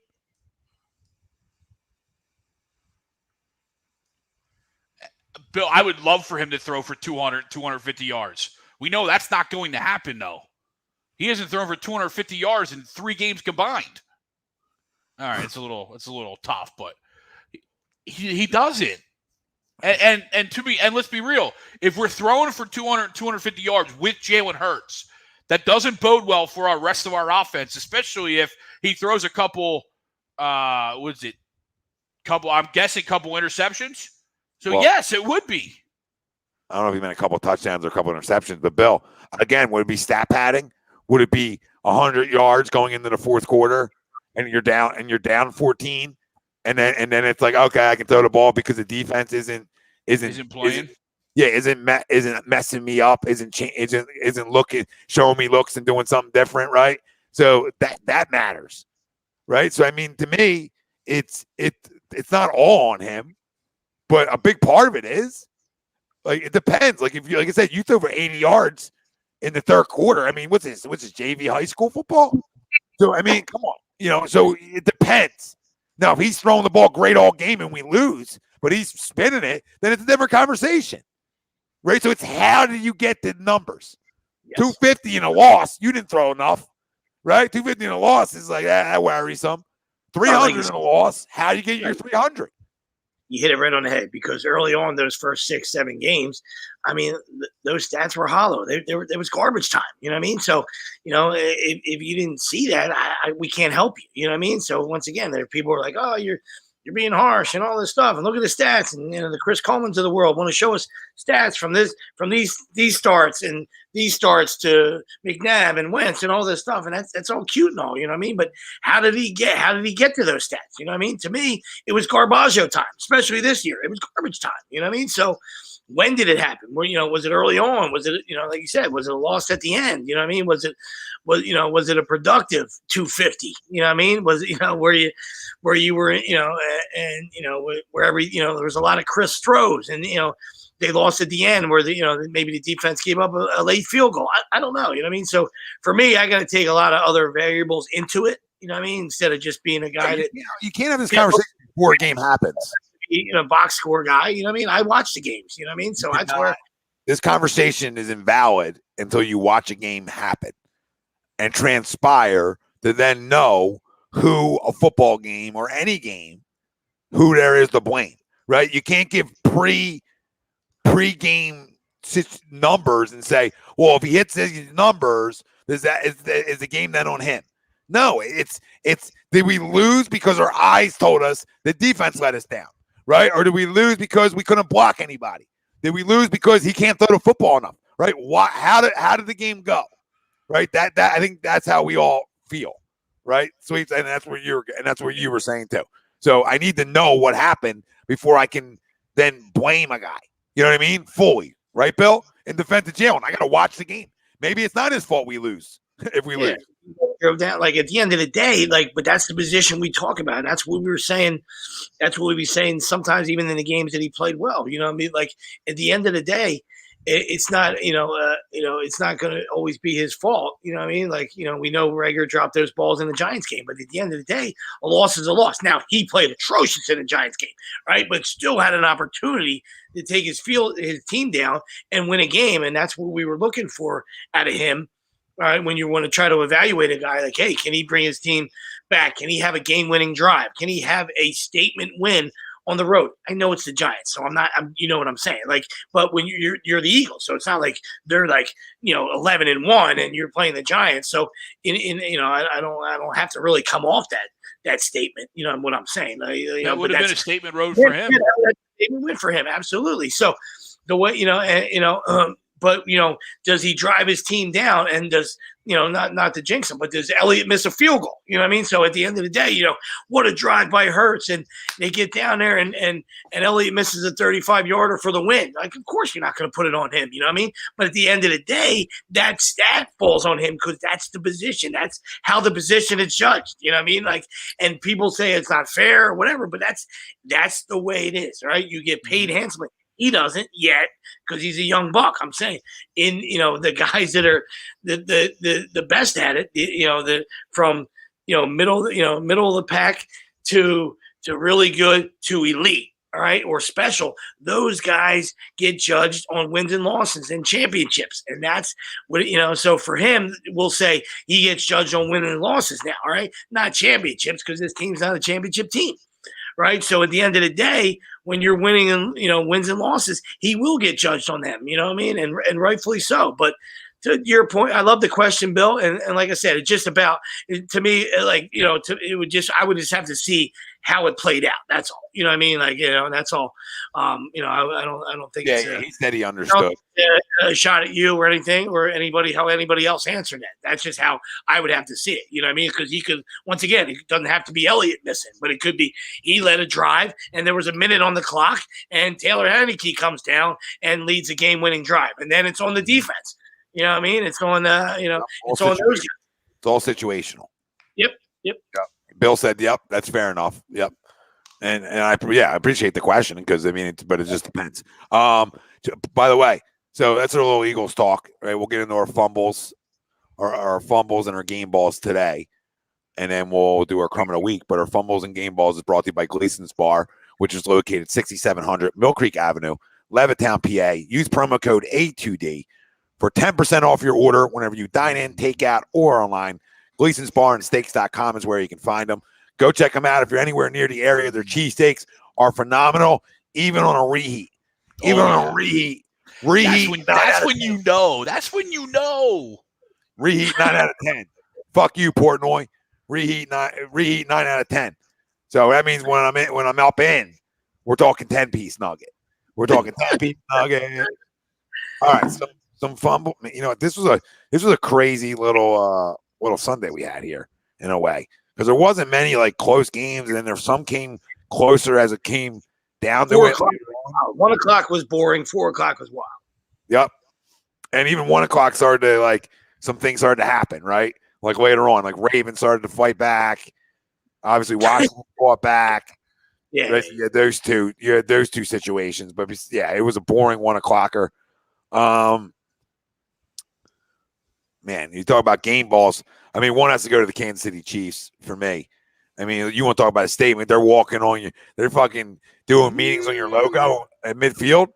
Probably a poor decision. And greatness comes out and smacks you up beside the fucking head. And listen, Andy's great at what he does, man. Andy's a GOAT, and he's got a great quarterback and that wants to get better and cares and is a winner. And like Tyrann Mathieu always says, man, people forget that we want a lot of shit over here. Right. So let them get it together. And we talk about money time, December, right? It's a little smack in the face to the stepchild, which is the Raiders, right? Recently. And they did their little prance last year around their field. You guys remember that? So today's a big statement win for the Kansas City Chiefs. Yeah, no, absolutely, buddy, spot on. I mean, that's why I always bust chops in the thread because this was a year, and Greg has them too. This was a year that that I was able to grab Patty. You know what I mean? So I want to constantly bust his chops because I want to see 500 and 5 TDs. You know what I mean? But he's shown enough, and especially over this last month about taking what the defense is giving you and not and understanding that he doesn't have to throw for 600. They ran for another 140 today, all right? And obviously Spags has got this defense absolutely jazzed up. Yeah, well, yeah, the takeaway is the big thing.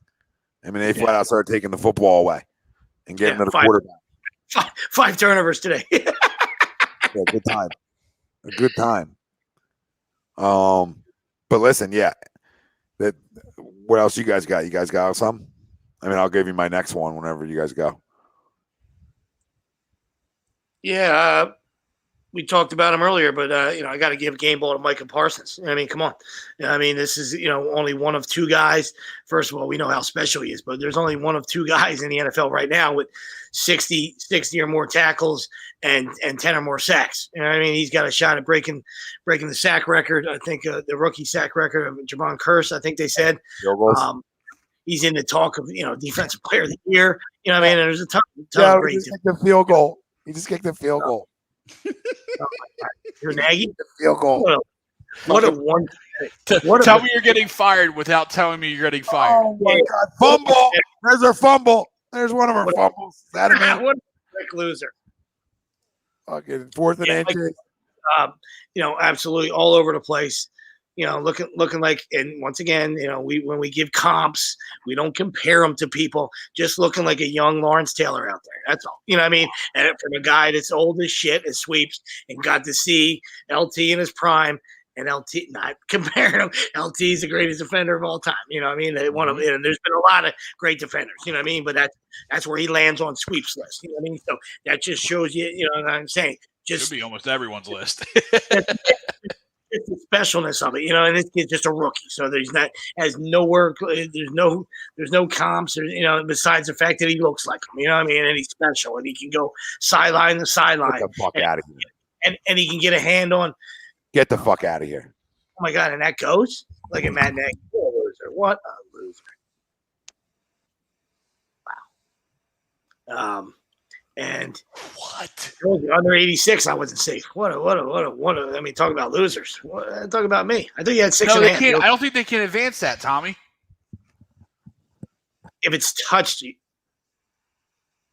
if it's touched, you can, right? Or no? They didn't put it on the board, Greg, so you might be right. Well, I saw the referee go like this. We're good. We're back. Thank God. And he's back. I think you had -6 though. You going again for a higher number? I had a 10.5. I had 10.5. I forgot I had 10.5, and then I went in for the 6.5 when I felt like it was good. When it was good to go.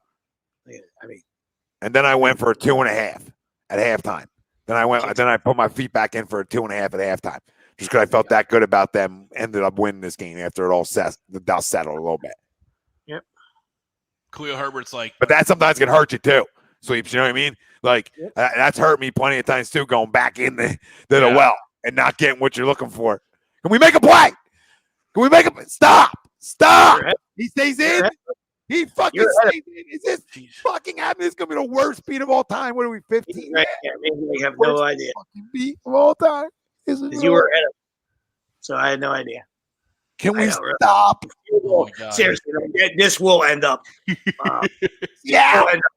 This will end up, Van Pelt will have this if God forbid this happens to you, because I mean, total domination. A dude kicks a field goal and gets an onside kick, for nothing, for no significance to the game. Just to put it in rump holes. Gamblers. Imagine if he went for a touchdown. Get him. Imagine if he went for a touchdown and scored and then got the onside kick. Right? Sackalicious. Yum, yum, yum. Yummy. He's from Maryland. Sack lunch. No. Yeah, so Parsons for me. I know, it kills Eagle fans, but Greg's a Penn State guy, and he was screaming from the mountaintops about him, and all the people that wanted to talk about red flags and all that other bullshit, like that aged well. I mean, maybe there was something going on. I don't know, but wasn't nothing real. Yeah. My first game ball is going to go to Mr. George Kittle. 13 for 151 and a tutty. He's monster game. And he's back, right? Early in the year, you could tell he wasn't healthy. He was injured. And I know he went away, but even before that, you could tell something was off because he wasn't like himself. I think he stamped himself. He's back. Yeah. Yep. And he's back. And that's a huge win for them, too, on the road. Yep. I mean, they had total control of the game. It was 20-6. And then, obviously give Burrow and Chase credit. We know the specialness of them. And then, they were single-handedly climbed that, got that tied. And then overtime, the Niners bend, don't break. And then, obviously, scored a walk-off touchdown. So yeah, I didn't start Chase today, so that's on me. Tommy feels your pain on Thursday night. Tommy feels your pain, just strictly for injury, not from benching or anything. You know what? There's not a bunch of game balls to go around this week. I'll give a mention to the Bucks. That one hurts me because I had the Bills, but I'll give them a shout out. They take care of business at home. But the Buffalo Bills, I'm going to segue into a fumble, are a big time fumble this year to me. All right, they should be taking that next step. They were told they were taking the next step. They go beat Kansas City, right? In Kansas City, and that was their Super Bowl, and they have not played well since. So I would like Micah Hyde and Jordan Poyer. Jordan Poyer, yep. Right, I would like them two guys when asked about it. If it's embarrassing against the run, I would just like to ask them to stand up again today, and answer the question again for 3 straight weeks. Right, you might not want to tackle in -20, but you sure should be. I want to tackle in 70. So another reason that your defense looks like they don't want to get off the field. They don't want to stop the run. Right, so you got major problems in what's supposed to be one of your strengths. They're there, big time fumble. And their offense isn't helping it either. I mean, you're not going to run the ball at all. I'll tell you, pick, let's go. We're Sewell again. They're still at the line of scrimmage. Yeah, thanks. Oh, my God. Stop it. You got another one? Oh, my God. First team All-Pro? No, I was just saying, is it Rasul? No, it's not. Yeah, you were ahead of us. We had no idea. Now you do. Good to have you. If I had the Bears, I would have told you to go fuck yourself. I know you don't, so I won't gloat in front of your face, right? Like, if you guys did, I'm not going to sit here and gloat. I'll just keep it to myself. I had under 86. Under 86, so I'm good. That was huge right there. That saved me. That saved me a Pac-12 cash right there. Pac-12. Oh, God. Jesse, listen, this is the pick you can't beat yourself up over because the other guy can play, right? So, it's hard to swallow right now, but the other guy can play. And I'll promise Eagles fans that. Who is this? Promise Eagles fans. They don't have Jordan Love taking a knee? Jesse's always here, so good to see you, Jesse. So he's been here the whole time. So he knows. I mean, listen, he's been here the whole time unless he was taking a piss. You know what I mean? I don't think there's, I was just alluding to earlier, and the boys as well. You know what I mean? It's just a domino effect of what happened. That's all. You know what I mean? You wouldn't. It's not a shot at Devontae. He's fucking fantastic. They did what they had to do this year. They had to get a playmaker. The guy's got a gold jacket in the SEC. It was a no-brainer. You know what I mean? So that there ain't no well, you missed here, you missed that, in this year's draft. You know what I mean? Like in the first round. You know what I mean? Like it would have been nice to get Parsons. What I alluded to earlier was just the domino effect from missing in years past. You know what I mean? If you got a DK or if you got a Jefferson, you don't need Devontae. And then you take your stud linebacker right there. and then you're pretty happy with your team. So that's kind of all we were saying, earlier. Yeah, nobody's, Tom loves them. Greg loves him. I think he's special. So ain't no Devontae hate here. No, actually, quite the opposite. I think he's a gold jacket waiting to happen. I just need somebody to get him the football. You got somebody even competent, and they get a relationship with each other. I think they can be dangerous. But hopefully, he can get it done with his former teammate.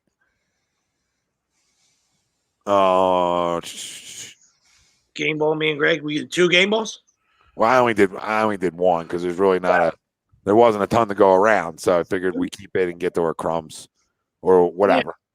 You guys got more? Dabble. I always get. I mean, I enjoy. Like I said, I always tell you guys. A little piece of me always dies every Sunday when I see him play. So I got to. I'm going to give Justin Herbert. You know what I mean? Just to watch him. I mean, it's just. It's an absolute dagger, but dude can flat out spin it. And remember those question marks? 133 quarterback rating. You know what I mean? And that's good enough because they were busy fucking dooring the fucking Giants. You know what I mean? But still 280, 3 touchdowns, and it just that's what the position looks like. That's what it looks like when you got a guy that can absolutely fucking spin it. Sorry, real quick, Greg. Yeah. Question marks with him, right? How much toughness did he have? Get a fucking clue. This is when people overthink shit, right? And just look at look at the ability at Oregon. Like, was there question marks in big games sometimes? Yeah. All right, but just look at the skill set. And that's what the Chargers did. And the skill set is paying off for him. Go ahead, Greg.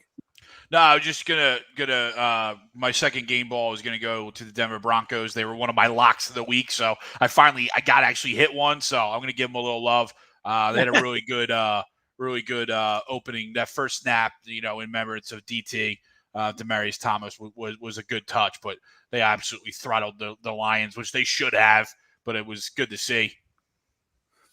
I hated the fact that Melvin Gordon went off because of course, Wilson was heavy Javonte Williams. So, of course, you load up Javonte Williams in some lineups and Melvin Gordon plays. Thanks, douche. Well, Javonte Williams played well, too. It's just like we talked about this week. Oh, yeah, no, he scored 2, too. Oh, did he? They fed Melvin inside the 4, and that's what you were out confident. So that's all I was saying was, take away fantasy implications. You guys, they might be back in it now because the AFC is a fucking train wreck. But at 7-6, you're really not going anywhere. But like Tom alluded to, when you're paying a guy money, we understand you got to give him touches. And there's actual things that guys want. I don't know. But Javonte Williams is your future. All right, so I would ride that dude all day. You know what I mean? But they both nice. They both had enough fantasy wise. My other game ball, sorry, is the guy we just watched tonight, Aaron Rodgers. I mean, on a bad toe, he's 29 for 37, 341 yards, 4 TDs, and he told his team he owned them, and he does, right? And that's a monster day. Monster day from A-Rod. This is what he does. This is why he's special. He gets a game ball today. Definitely a game ball. Yep. You know what another fumble is though? It's the Pittsburgh Steelers. Granted, they were on Thursday night, but what a train wreck. What an absolute train wreck they are right now. Right? And just what happened on that final drive says it all. And there's no hope for them. Like, sorry, unless they get a quarterback this all season, they're going to be bad. Because we know Mason and Dwayne stink. Yep. My first fumble is why am I Matt Rule and the Carolina Panthers. Train wreck city. Matt Rule. I mean, I love you, Penn State guy, right? Did a lot of Baylor, Temple, but what are you doing, right? You fire Joe Brady because he was the bad egg, and he wasn't running the offense you wanted to run. You wanted to run the football. Well, what are you doing with Cam Newton again? And you lose to the Falcons. See ya. You're good. Yeah, no, I hear you. That was not pretty, my friend. Not pretty. Not pretty. Well, individually, I give a fumble to, and they won. So it's probably hard. It's probably hard to give a fumble, but people know my hate for Baker. But you get shut out in the second half. I mean, you're absolutely, you just can't do it. You know what I mean? You were able to hang on there. So, a huge win, to put you at 7-6. You know what I mean? So, and keep you in it in obviously a mediocre AFC, especially from the bottom on. You know what I mean? So that really doesn't mean anything. You've already failed. To me, you already underachieved everything going into the season. I mean, there's people that thought they were a Super Bowl team and yada, yada, yada, and all this stuff. And I'm not saying those people, should have egg on their face. I'm just, I mean, to me, it always falls at his feet. And that's, just another pedestrian 190 and, just 2 TDs and interception. It's the same numbers, and I know they predominantly run the football and they didn't do it well today. Kareem Hunt left the game, and listen, they did enough to hang on. You know what I mean? So, but it's he's got to be better. You know what I mean? He just he is who he is. You know what I mean? So might say Sweeps. He doesn't stink. He's not, but he's not elite. I don't know. Then be something. Be consistent. You know what I mean? Like, find a way to if you're not going to be that dude, then you got to do enough. You know what I mean? Like fumbling them off a win. Yeah, absolutely. Oh absolutely. My goodness! Oh, what an agenda! What an agenda! What an agenda! I see right through you. I know you. I know you. I'm gonna see right through you on this one. I see right through you on this one. I know you. I know you. I know your truth. But no, listen. You can't not score. You can't not score. You can't not score. You should never make it that close. You can't make it that close. Right. No. But credit to the Ravens. That's what they do every week. They're out of games every week and they come fucking flying back. So it feels like that's sort of their MO too. But you can't. But a lot of that's like taking your foot off the gas as a coach. Like he took him out for a series. Like, what are you doing? It was like a ship blender for me. So really that's what I said. I don't always. And why, and I end up on him because I don't like him. You know what I mean? But it was more of the organization, and like you said, you really can't for a win do that. It seems fucking stupid, but it's the Browns being the Browns. It just cracks me up. Like the dude on the onside's not even looking. Like they have 2 times. Do you think you're kicking it deep? Like that's the fucking Browns, dude. It hits the guy in the fucking ear hole. You know what I mean? And you were talking about literally fumble, right? Yeah, credit the defense for now making a stop. You didn't make a stop when you were up 9 because it didn't matter. All right, it only mattered to me and Tom. All right, but then when it mattered, you made a stop. But the guy's not even looking on a fucking. Guy gets ear hold on a fucking onside kick. Like it just they can't get they can't usually get out of their own way, but they found a way to get out of their own way there. You know what I mean? Enough anyway, just to get it done. Yeah, they're tough. I mean, I give Baker. Listen, Baker's not doesn't look like the guy I thought he was going to be right now. But I'll give him credit for one thing. I mean, I like toughness. He's playing through an injury, so I'll give him credit for that. Right? But yeah, their offense has been like sketchy. I would say all year, sketchy all year. What do we got? Any more fumbles or anything? In terms of my fumbles are going to be two young quarterbacks, Trevor Lawrence and Zach Wilson. Trevor Lawrence throws a nice 4-burger to the wrong team, and Zach Wilson 19 of 42. None of these guys just right now are not in positions to succeed. Not all their fault, but you got to be better than 45% completion percentage. Yeah, I just chalk it all up year 1, Greg. I completely agree, but they're staggering, right? You know what I mean? Like it's not like either one was playing the 85 Bears. You know what I mean? Like no, but you still got to chalk it year 1 for sure. No, absolutely. We don't. There's still like year 2. We're doing this. Listen, boys, don't think it's going to work. Yeah, you stink, right? Or your situation's that bad. But you're right. I mean, neither guy. I would say Wilson's probably in a better situation, just because I don't know, because they probably draft better. Yeah. And you got and you probably trust that head coach a little bit more. Yeah, probably more stability for sure. I mean, Lawrence obviously a better player. No, for sure. I think both can be good. Oh, I'm not giving up. Yeah. To your point, I'm not giving up on either. Definitely fumbles in terms of like today. In terms of today. I was just saying like I just feel bad even fumbling them because I know year 1. But I hear you. It's hard to not fumble that. can't get goose egged in this league. Come on. Well, yeah, I mean, and same thing, like Wilson, like you're down. They were up. Geez, what was, like, it was, what, where am I at? It was 7-6 at halftime. Like, it's a close game. Or 10-6. You're in that game. And then, of course, in the fourth quarter, they blow you out. But it's not like, like you said, it's not like they're the 85 Bears. Yeah, no, I'm with you. For me, an absolute fumble is the Raiders. Well, we know the Chiefs are rolling right now, absolutely rolling right now. You don't want to get in front of that train. But, like you talked about earlier, having a meeting at midfield and, all that fake Raider bullshit that the rest of us see through, that the fans are like, I can't wait to get some shoulder pads and some pointed out fucking spikes.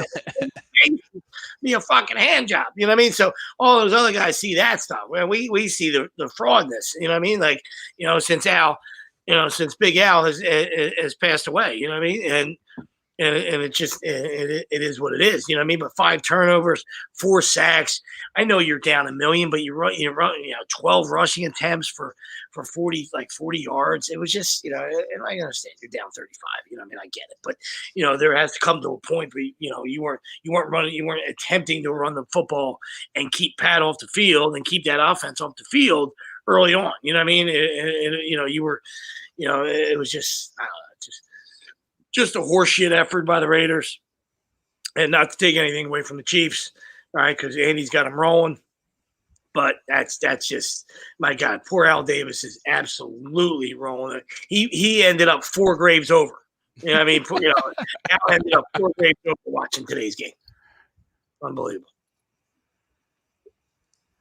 Yeah, that was atrocious. Yeah, it was bad. How about them Raiders? Not today. Not today. Boys, be back in 1 second. 1 second. Yeah, no worries. Like I said, sometimes we forget, and we get thrown in. We start rolling and stuff like that, and and you had brought that up about what the Broncos did, but obviously, rest in peace to DT and his family. Just absolute 33 years old, just absolute tragedy. It's a shame. And just absolute heartbreaking. You know what I mean? All reports, everybody you talk to, teammates and coaches and everybody who knew him, just it was awesome, dude. You know what I mean? So, yeah. Obviously it doesn't make it any easier, but I'm back. Absolutely, heartbreaking, and just like I said, prayers to the Thomas family and everybody that family and friends and everybody who knew him. So it's a tough one. Some sad news. So it was Saturday night, I think it was.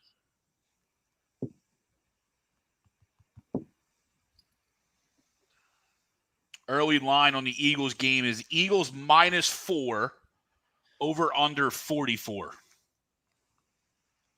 Okay. And to answer Don's question, I think yes, buddy. He thinks he's going to try to stick it out, but he's hated. He's hated, and there's been plenty of guys that have been hated, but he's got no control. He's one of those college guys that took a shot. Obviously, the money lured him out of the booth, and his ego thought he can get it done. And there are just certain guys that can only coach in college, and it doesn't make you a bad person. You know what I mean? Like, obviously his extracurricular activities and some of his decisions, he's a jackass. You know what I mean? But this is the NFL, man. Like guys see through that fraudulent shit. You know what I mean? So they just don't. They're not going to buy into it. You know what I mean? Like it just So the whole thing. When he was in trouble a couple weeks ago, like, he started losing the team for that, for whatever reason, probably preaching stuff that he's not doing. You know what I mean? So if you want to tell your players to stay out of trouble and keep their nose clean and not make it about them, and then all of a sudden you become the central figure and you're the goddamn fucking punchline, you're going to lose that locker room. All right. And that was probably one of the days he lost it. You know what I mean? And because the play on the field, like, I don't think there's anybody in here or anybody thought that the Jaguars were going to be good. You know what I mean? There's, you get Sunshine, and that's a great pick, and he's going to go through the Peyton Manning and the Andrew Luck syndrome. You're going to be 1-15. You're going to be 2-14, and make a lot of mistakes. To Tommy's point, a couple seconds ago to Greg, you know what I mean? Like, doesn't mean he can't get a fumble, because guess what? You're the number one pick. So at some point, let's go. I need you to make some better decisions and maybe make some plays. All right. Everything around you is a goddamn diaper show. It's hard. It's hard to rise above that. You know what I mean? And to me, it always starts at the guy in charge. Right? They want, and these guys don't want to have accountability. They want to say, hey, listen, you fire a coach. All right. Cut a player. Let me sit a player. You know what I mean? And the puck stops at you. The ball stops at you when you're the head guy. All right. And listen, I understand there's millions of dollars being thrown around, but before I ever fired a fucking assistant, I'm going out the door with you. All right. And you say, that's very noble, you Sweeps, to fall on your fucking sword. It's not just about fucking being noble. It's being accountable, man, and looking at all those 53 guys in the fucking eye every fucking Monday and understanding, hey, listen, I'm the guy leading this fucking problem. You know what I mean? So, we got to be better. We got to be more competitive. We might lose games, and they went through a stretch where they won a few and they played better. You know what I mean? But I don't know. So I know I went around, drug that on a little bit, Don, but I don't think so. I think this was now contractually, and will the owners want him? Maybe he fucking hangs in there, but I think he realizes he's underwater and he gets the fuck out. Yep, I agree. I think he goes back to college somewhere. All right. And what sucks for him is there's no college jobs open. Not anything good, right? You know what I mean? Which is where I thought potentially the Notre Dame job, he's always said that's like the last one that he kind of covets. Yeah. But, yep. Bye, Urban. calling out your coaches. We'll not cry for him. You can't pull your coaches' resumes on the table. You can't call them talking about how you're a winner and people aren't. Like if that's true, that's not. Yeah, I was gonna say, I didn't even know that. I mean, that would have been way at the top of my rant list. That's what. Appreciate you guys bringing that up, because Christ, I would have fucking crucified him. I already hate him. You got the fucking ball. That's your staff, you fucking loser. You fucking piece of shit. Well, you hired every one of these guys. There was a tight end coach that is now going to be the offensive coordinator of Virginia Tech with Brent Pry from Penn State. He already left because he was just a tight end coach. He's like, I'm going to Virginia Tech. He's already gone. He already left the team. That's good culture you got there, Urban.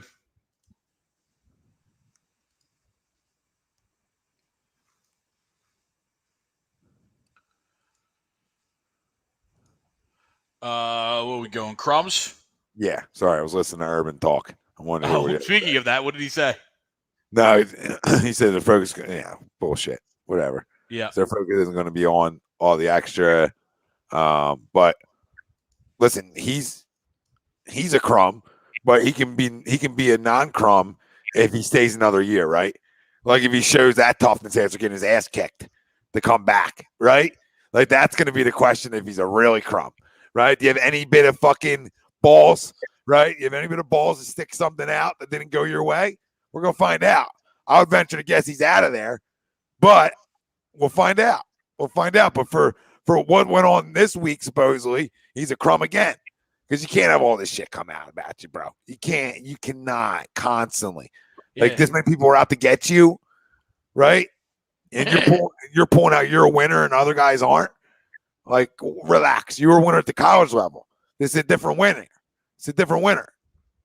Okay? And I'm not taking away winning at college. I'm not taking that away from you. Still got to win, right? But, like, know your situation. Know what spot you're in. Know you have a rookie quarterback. Know that's a build. That's not year one success. That's a build when you have a rookie quarterback. So everything should be like, we're starting to build our house, right, and our foundation. So right there, rookie quarterback, you're just laying the cement. Right? And we're going to get to everything else next year. We're going to grow off of that, right? And we'll start to have a foundation, okay? But you're starting with the fucking cement. And if you don't know that coming in, then you're a moron. If you thought you're coming in to win 10 games in that situation, then you don't know football. Yep. Simple. Yep.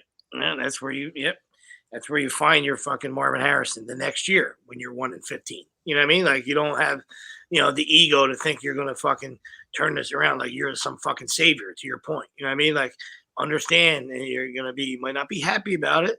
1-15, 2-14, 3-13. Obviously, there are 17 games this year.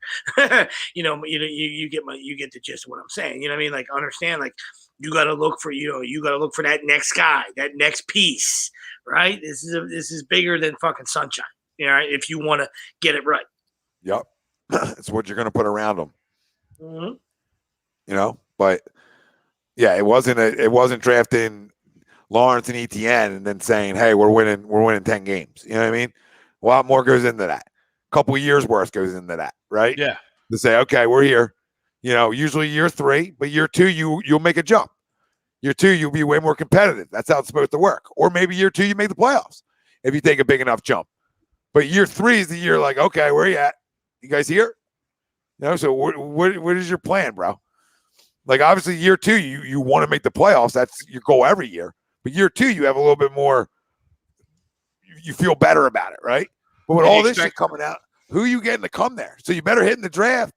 Yep. Because everybody else hates you. So you better get a bunch of young kids, like the Chip Kelly effect. Better go against a fucking bunch of young kids. These guys think they can do what they do in college to grown-ass men who are getting paid. Yeah, that's where Chip went wrong. You're absolutely right. Ain't about how smart you are. Yep. That's a big part of it. But how can you manage men? It ain't college. Motherfucker tell you go fuck yourself. Yeah, that's what I'm saying. I mean, to Greg's you'll point, go, he'll stay. To Greg's point, you saw how bad Chip fucked it up here. You know what I mean? Like, he came and he didn't come into Jacksonville. He came into, he came in, obviously, and he left, and it was 4-12, right? He went to the playoffs year 1, right? So he came into a good situation. To your point, the pieces were there. It was time for Andy to move on. You know what I mean? Like, we all knew that. You know what I mean? Like, it was a great run. It was time, Andy. That's all. And then that was their splash hire, and I get it. You know what I mean? But he thought he thought it was Oregon. You know what I mean? And I'm gonna do this. I'm gonna do that. And guys were like, "The fuck away from me, dude! You little fucking troll! You little fucking." Wait, I gotta be in bed by when? All right. I mean, who coming to check in on me? I'll fuck somebody up. You know who else my crumb is? I got a little side crumb. Oh. And it was a little bit Desmond Howard the other night at the Heisman.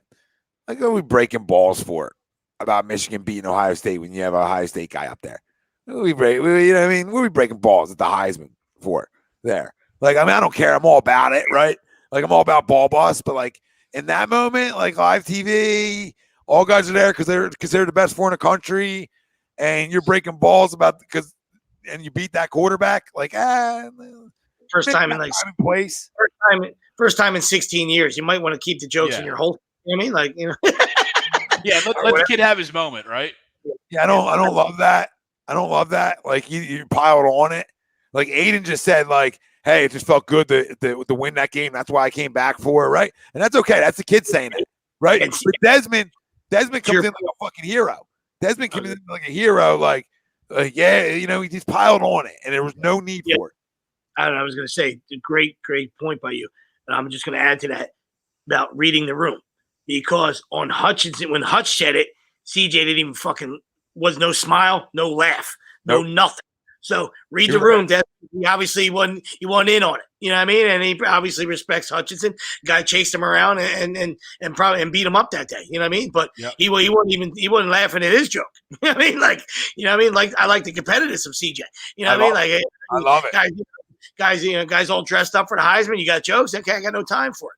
All right, so read the room, Desmond. I agree with you 1,000%. Yo, couldn't say it better. That was perfect because you're so spot on. Because if he gives a smile, then okay, I'll play around with it. But the fact that he was stone cold, like, yeah, I'm gonna see that next year, right? Like, I'm gonna see that next year. You better watch out, Michigan. We might throw over fucking 500 on your ass. It might be another 16 years. Yeah. But at the end of the day, that's where you as Desmond does, you don't need to go in, dude. You want to go in on how you beat them, but without him there or without anybody from there, go ahead, right? Pile on then when nobody's there, right? But the guy's the guy who's the quarterback standing right there. It's one thing if it was like a DN from Ohio State, right? Then maybe go in again. It's the fucking quarterback. We know how we judge quarterbacks. Jesus God. And I get you're an alumni, but at this point in your career, you're a commentator. Yeah. Like, you got to, I understand, but you got to take the hat off. Like, yeah, your fandom's got to go. Your fandom's cool on, like, game day, bro. You know what I mean? Like, game day cool, fandom, yeah, woo, right? But, like, Corso's hat, borrow Lee Corso's helmet, and you can put the fucking Wolverine on when you're making picks. Respect the fucking room. Respect the room of guys who it takes a lot to get there. Yeah. I couldn't watch that whole thing. I don't know. I guess you guys, Tommy, did you watch the whole thing? Listen, you know what was funny? I thought the Sixers. Here's my other crumb. I thought the Sixers were coming on ESPN, so I thought I was like, oh, okay, maybe the Heisman leads up to it, and then it was like 8:45, and I was like, where the fuck are they at? I'm like, motherfucker, they're on ABC, aren't they? And I went to ABC, and I'm like, yep. And I was only like 5 minutes late, so it wasn't a big deal. But ABC was the last place I checked, like an idiot. I was like, what the fuck? They promoted on ESPN, so I'm thinking it's on ESPN. They probably said I left it on with mute just to see. I mean, I know it was Bryce Young, and I was tired of hearing from these guys. And me and B were just playing catch with the old. She's got this Velcro thing. Oh, nice. Yeah, playing catch with the Velcro thing. I'm not even. So I had those guys muted, but I had it on as well. I had it on for like 5 minutes, and I couldn't take it. No, you can't. That's right. Yeah, couldn't take the whole production. Like, just tell me who it is. Let's go. Yeah, looking quick at Arizona real quick. $10 I had on the Cardinals that had the most wins, right? $10 to win 70. It's a nice little payout if that happens. I have that sitting there for a while. That'd be a fun little payout. What's Don alluding to? No, saying the second year. Oh yeah, absolutely. And he got his guy though. We all know Rosen stinks. We're not idiots. But ownership wasn't even going to give Rosie a second chance. You know what I mean? They weren't even going to give him a second act. You know what I mean? Because Cliffy Boy said, Kyler's my guy. Need him at one. and to that point, right? You had an ownership group, or at least a front office, that was willing to give him that. Yeah, like, hey, I understand we just drafted one. It's going to look bad on us, but if this is who you want and this is who you need, then go get them, because they wanted to succeed, and it is. Absolutely agree. Yeah, I got you, Don. Sorry, buddy. I got fucking dad brain. Sometimes I got fucking them all over the place here. So Greg pointed that out. Fucking Don. I mean, I'm not taking a shot at you. I love you, buddy. I didn't know you were a little vague there. I didn't know what the fuck you were talking about. 33-3 against a team. Tom Brady, 33-3 against the Bills. Jesus, have and a day. In back-to-back weeks, the Bills had to see that nightmare, right? Like, you already had the Pats, and then you're like, oh God, thank God we got back to the Pats. Oh no, here's Brady. Worst record. Yeah, Greg, you're spot on. Worst records in one possession games. Eagles are 1-4 this year. Colts 1-4. Texans 0-3. Bills 0-5. Oh my Lord. The difference. Sure is. I mean, look at the Eagles, and especially look at the Colts, right? Colts lost some of those games early on, and even still now. And hell, they're in a playoff spot right now, but imagine where they could be. Josh Allen needs help. Yeah, like they need a run game. Like you can't. Run game. That's what they need help, because they got weapons. Yeah, you can't. He ran for 100. So when once again, if you're not watching the game and you see stats, you're like, "Ooh, they ran for 137." What's Tom talking about? Their quarterback ran for fucking 101. I mean, granted, so 300 too. I'm not saying it doesn't mean anything. It's just that's not establishing the run. That's a guy that's a playmaker, making things happen with his feet. Now, is he going through his regressions? Because you say to yourself, "Sweeps, how come you don't like that in Philadelphia?" It's because the guy in Philadelphia just just looks and puts it down. You know what I mean? Where Josh has proven that he's got a decent arm. He's got a fucking howitzer, all right? And he's looking around and all right, Diggs, you're covered. Gabriel Davis, you're covered. Beasley, I know you're my security blanket. You're covered. Where's Knox? Where's Johnny Knoxville? He's covered. All right, then I'm going to tuck and go. All right, as opposed to just one and go. No, so that's his 100 yards to me is a secondary 100 yards as a result of his just being a tremendous athlete and just a tremendous competitor, right? Where you're not going to get me on the ground. You say that. I was hoping you also can't give up. You're not going to get me on the ground. I'm going to get out. I'm going. You know what I mean? Yeah. You can't give up 137 on the ground again, too. I mean, that's atrocious as well. Almost one would say embarrassing. Yeah, you give up 488 total yards, and your defense is supposed to be a strength of yours.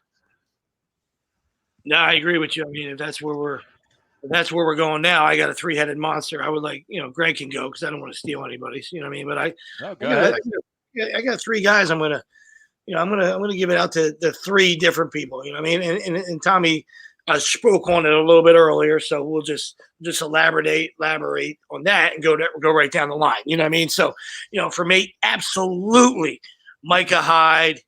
Jordan Poyer didn't say much. He was up there. He just was shocked. He was just like, you know what I mean? But Micah Hyde was the mouthpiece and, the guy that liked to be a smart ass. You know what I mean? Like, that reporter could be the Howard Eskin of Buffalo. I don't know. Maybe he's a fucking jerk off, right? But is it a fucking bad question? Is it a stupid question? Don't ask me. Don't ask the guy how many times they ran the football. Because in your head, you're doing the math. Well, if they ran for 220 and they ran it 50 times, it's only like 4 yards a carry. So are we embarrassed? No. Yeah, you fucking should be. Right? It's a good ass question, right? So don't fucking be that guy that's fucking flabbergasted by it and then stand up and look at the guy like you're some kind of fucking tough guy. Dude, get out of here. I hope you can beat up a reporter, right? And then you came back. Hold on. It's 2 games in a row. Hold on, more context. 2 games in a row you got slashed from the ground because the Colts did it to you too. Jonathan Taylor shoved up your ass the game before at home. So it's 2 straight games at home that you gave up a ton on the ground. Right, when everybody knew you were running the football. So you soft at home, you soft in the cold. I got questions for you. Okay, no, you're not, because you go to 70 degrees and you go up 137. So when does it become embarrassing if I'm a Bills fan? Right? So that question holds a lot of it's valid as fuck. That guy deserves to ask that question. That's what I'm saying. And that's what all we were saying. Like, we couldn't hear it at first. We just got me and Tom were wondering, because we're up late and we're like, wow, shit, what the hell did he say? Like, we're trying to, we're trying to get to the bottom of it, because we only got that reaction. You know what I mean? Oh, shit.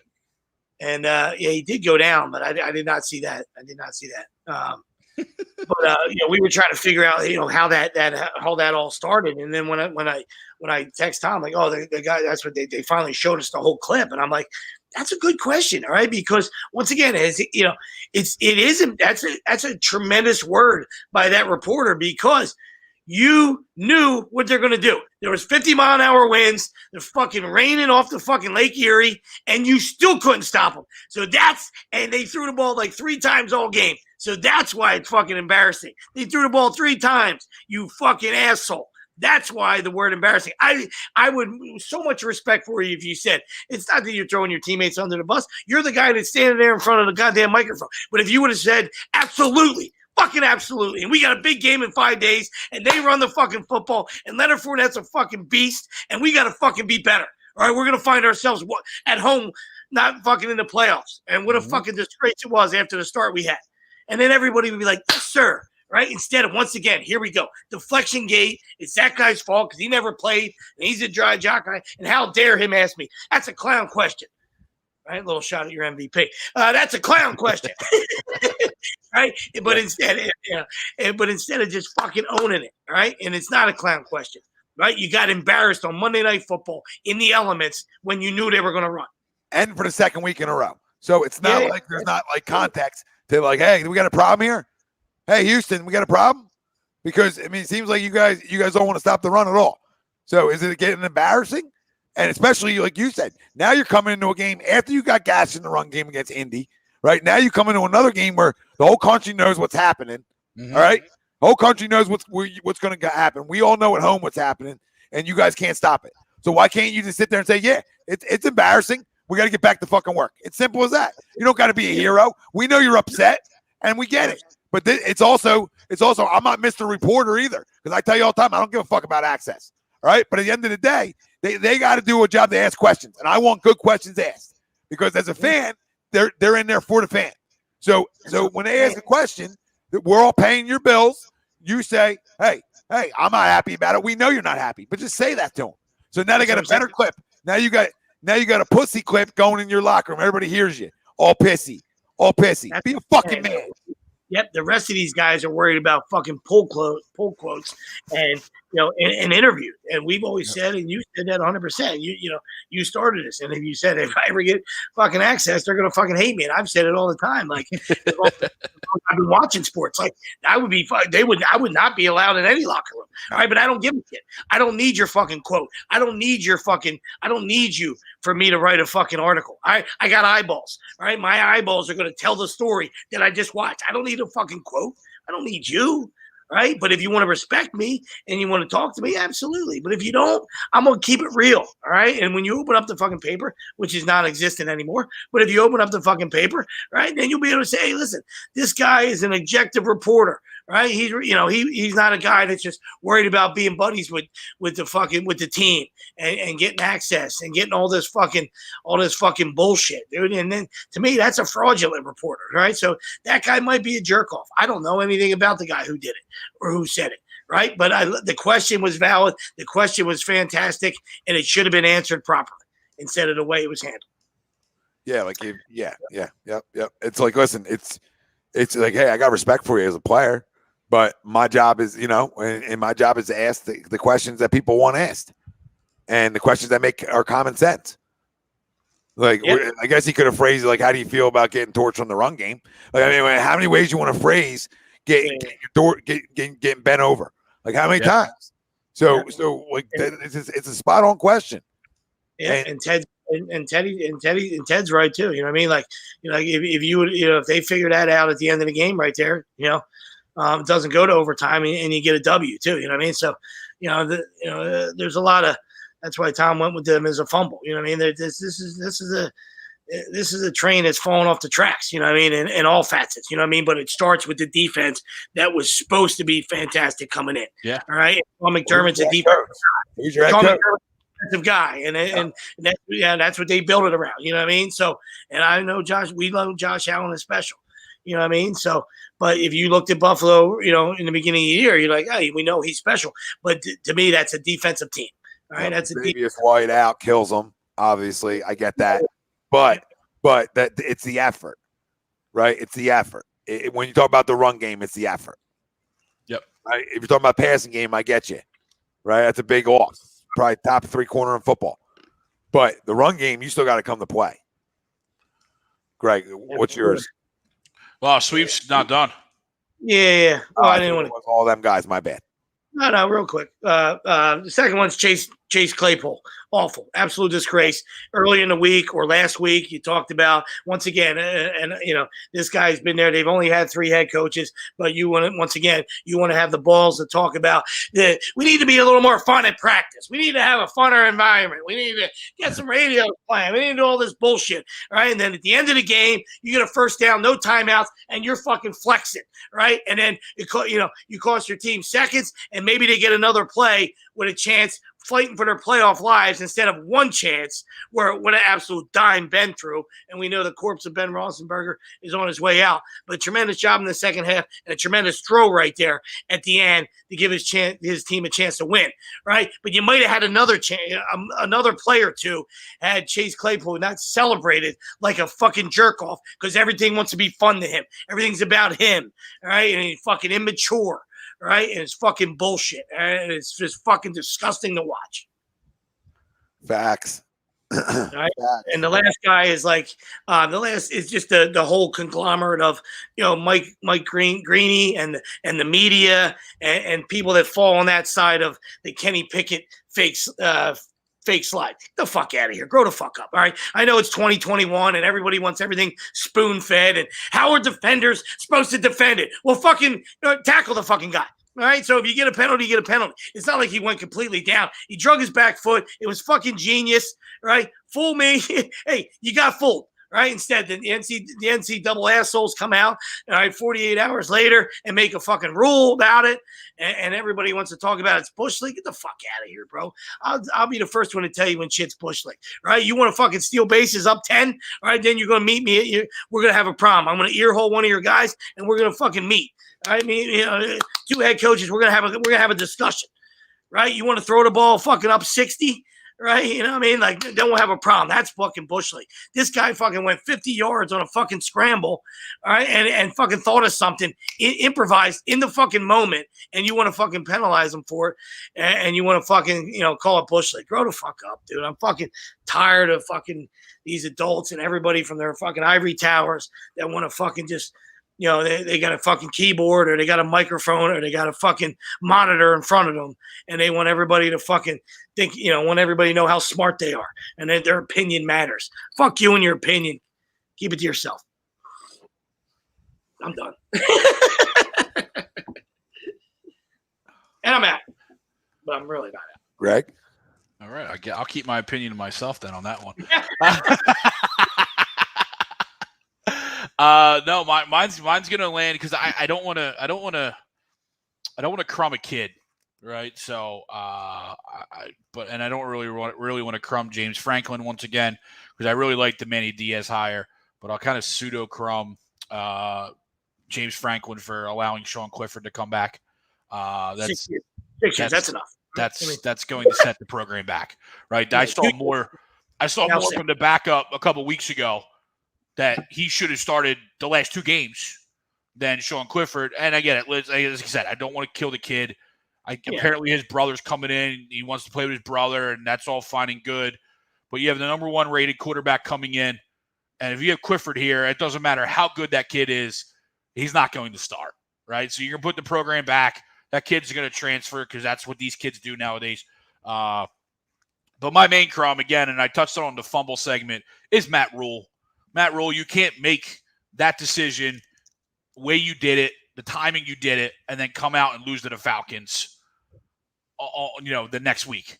And your offense not light it up. If you lost a shootout because your offense is all of a sudden lights out, cool, I get you. But your offense didn't look anything different than what you wanted it. Joe Brady's not a bad coach. I'm not saying he's the greatest coach of all time, but you shouldn't have done it when you did it. You weren't good anyway. And so my crumb is Matt Rule. Absolutely. And we talked about, Cam Newton and Sam Darnold. These are the utensils that you gave fucking Joe Brady to work with. You know what I mean? The guy it's like, whoa, it's like far cry from Joe Burrow, right? Yeah. I mean, like Joe Brady, up until Joe Burrow, didn't have really any quarterbacks at LSU, and they were always competitive. Yeah, I mean, but it's like trying to eat, fucking steak with chopsticks. I mean, it's pretty hard. You know what I mean? Like you'll probably get it done because you're trying to survive. You know what I mean? And you might like steak like us. And you love steak like us, but it's not ideal. It's not. It's gonna be tough.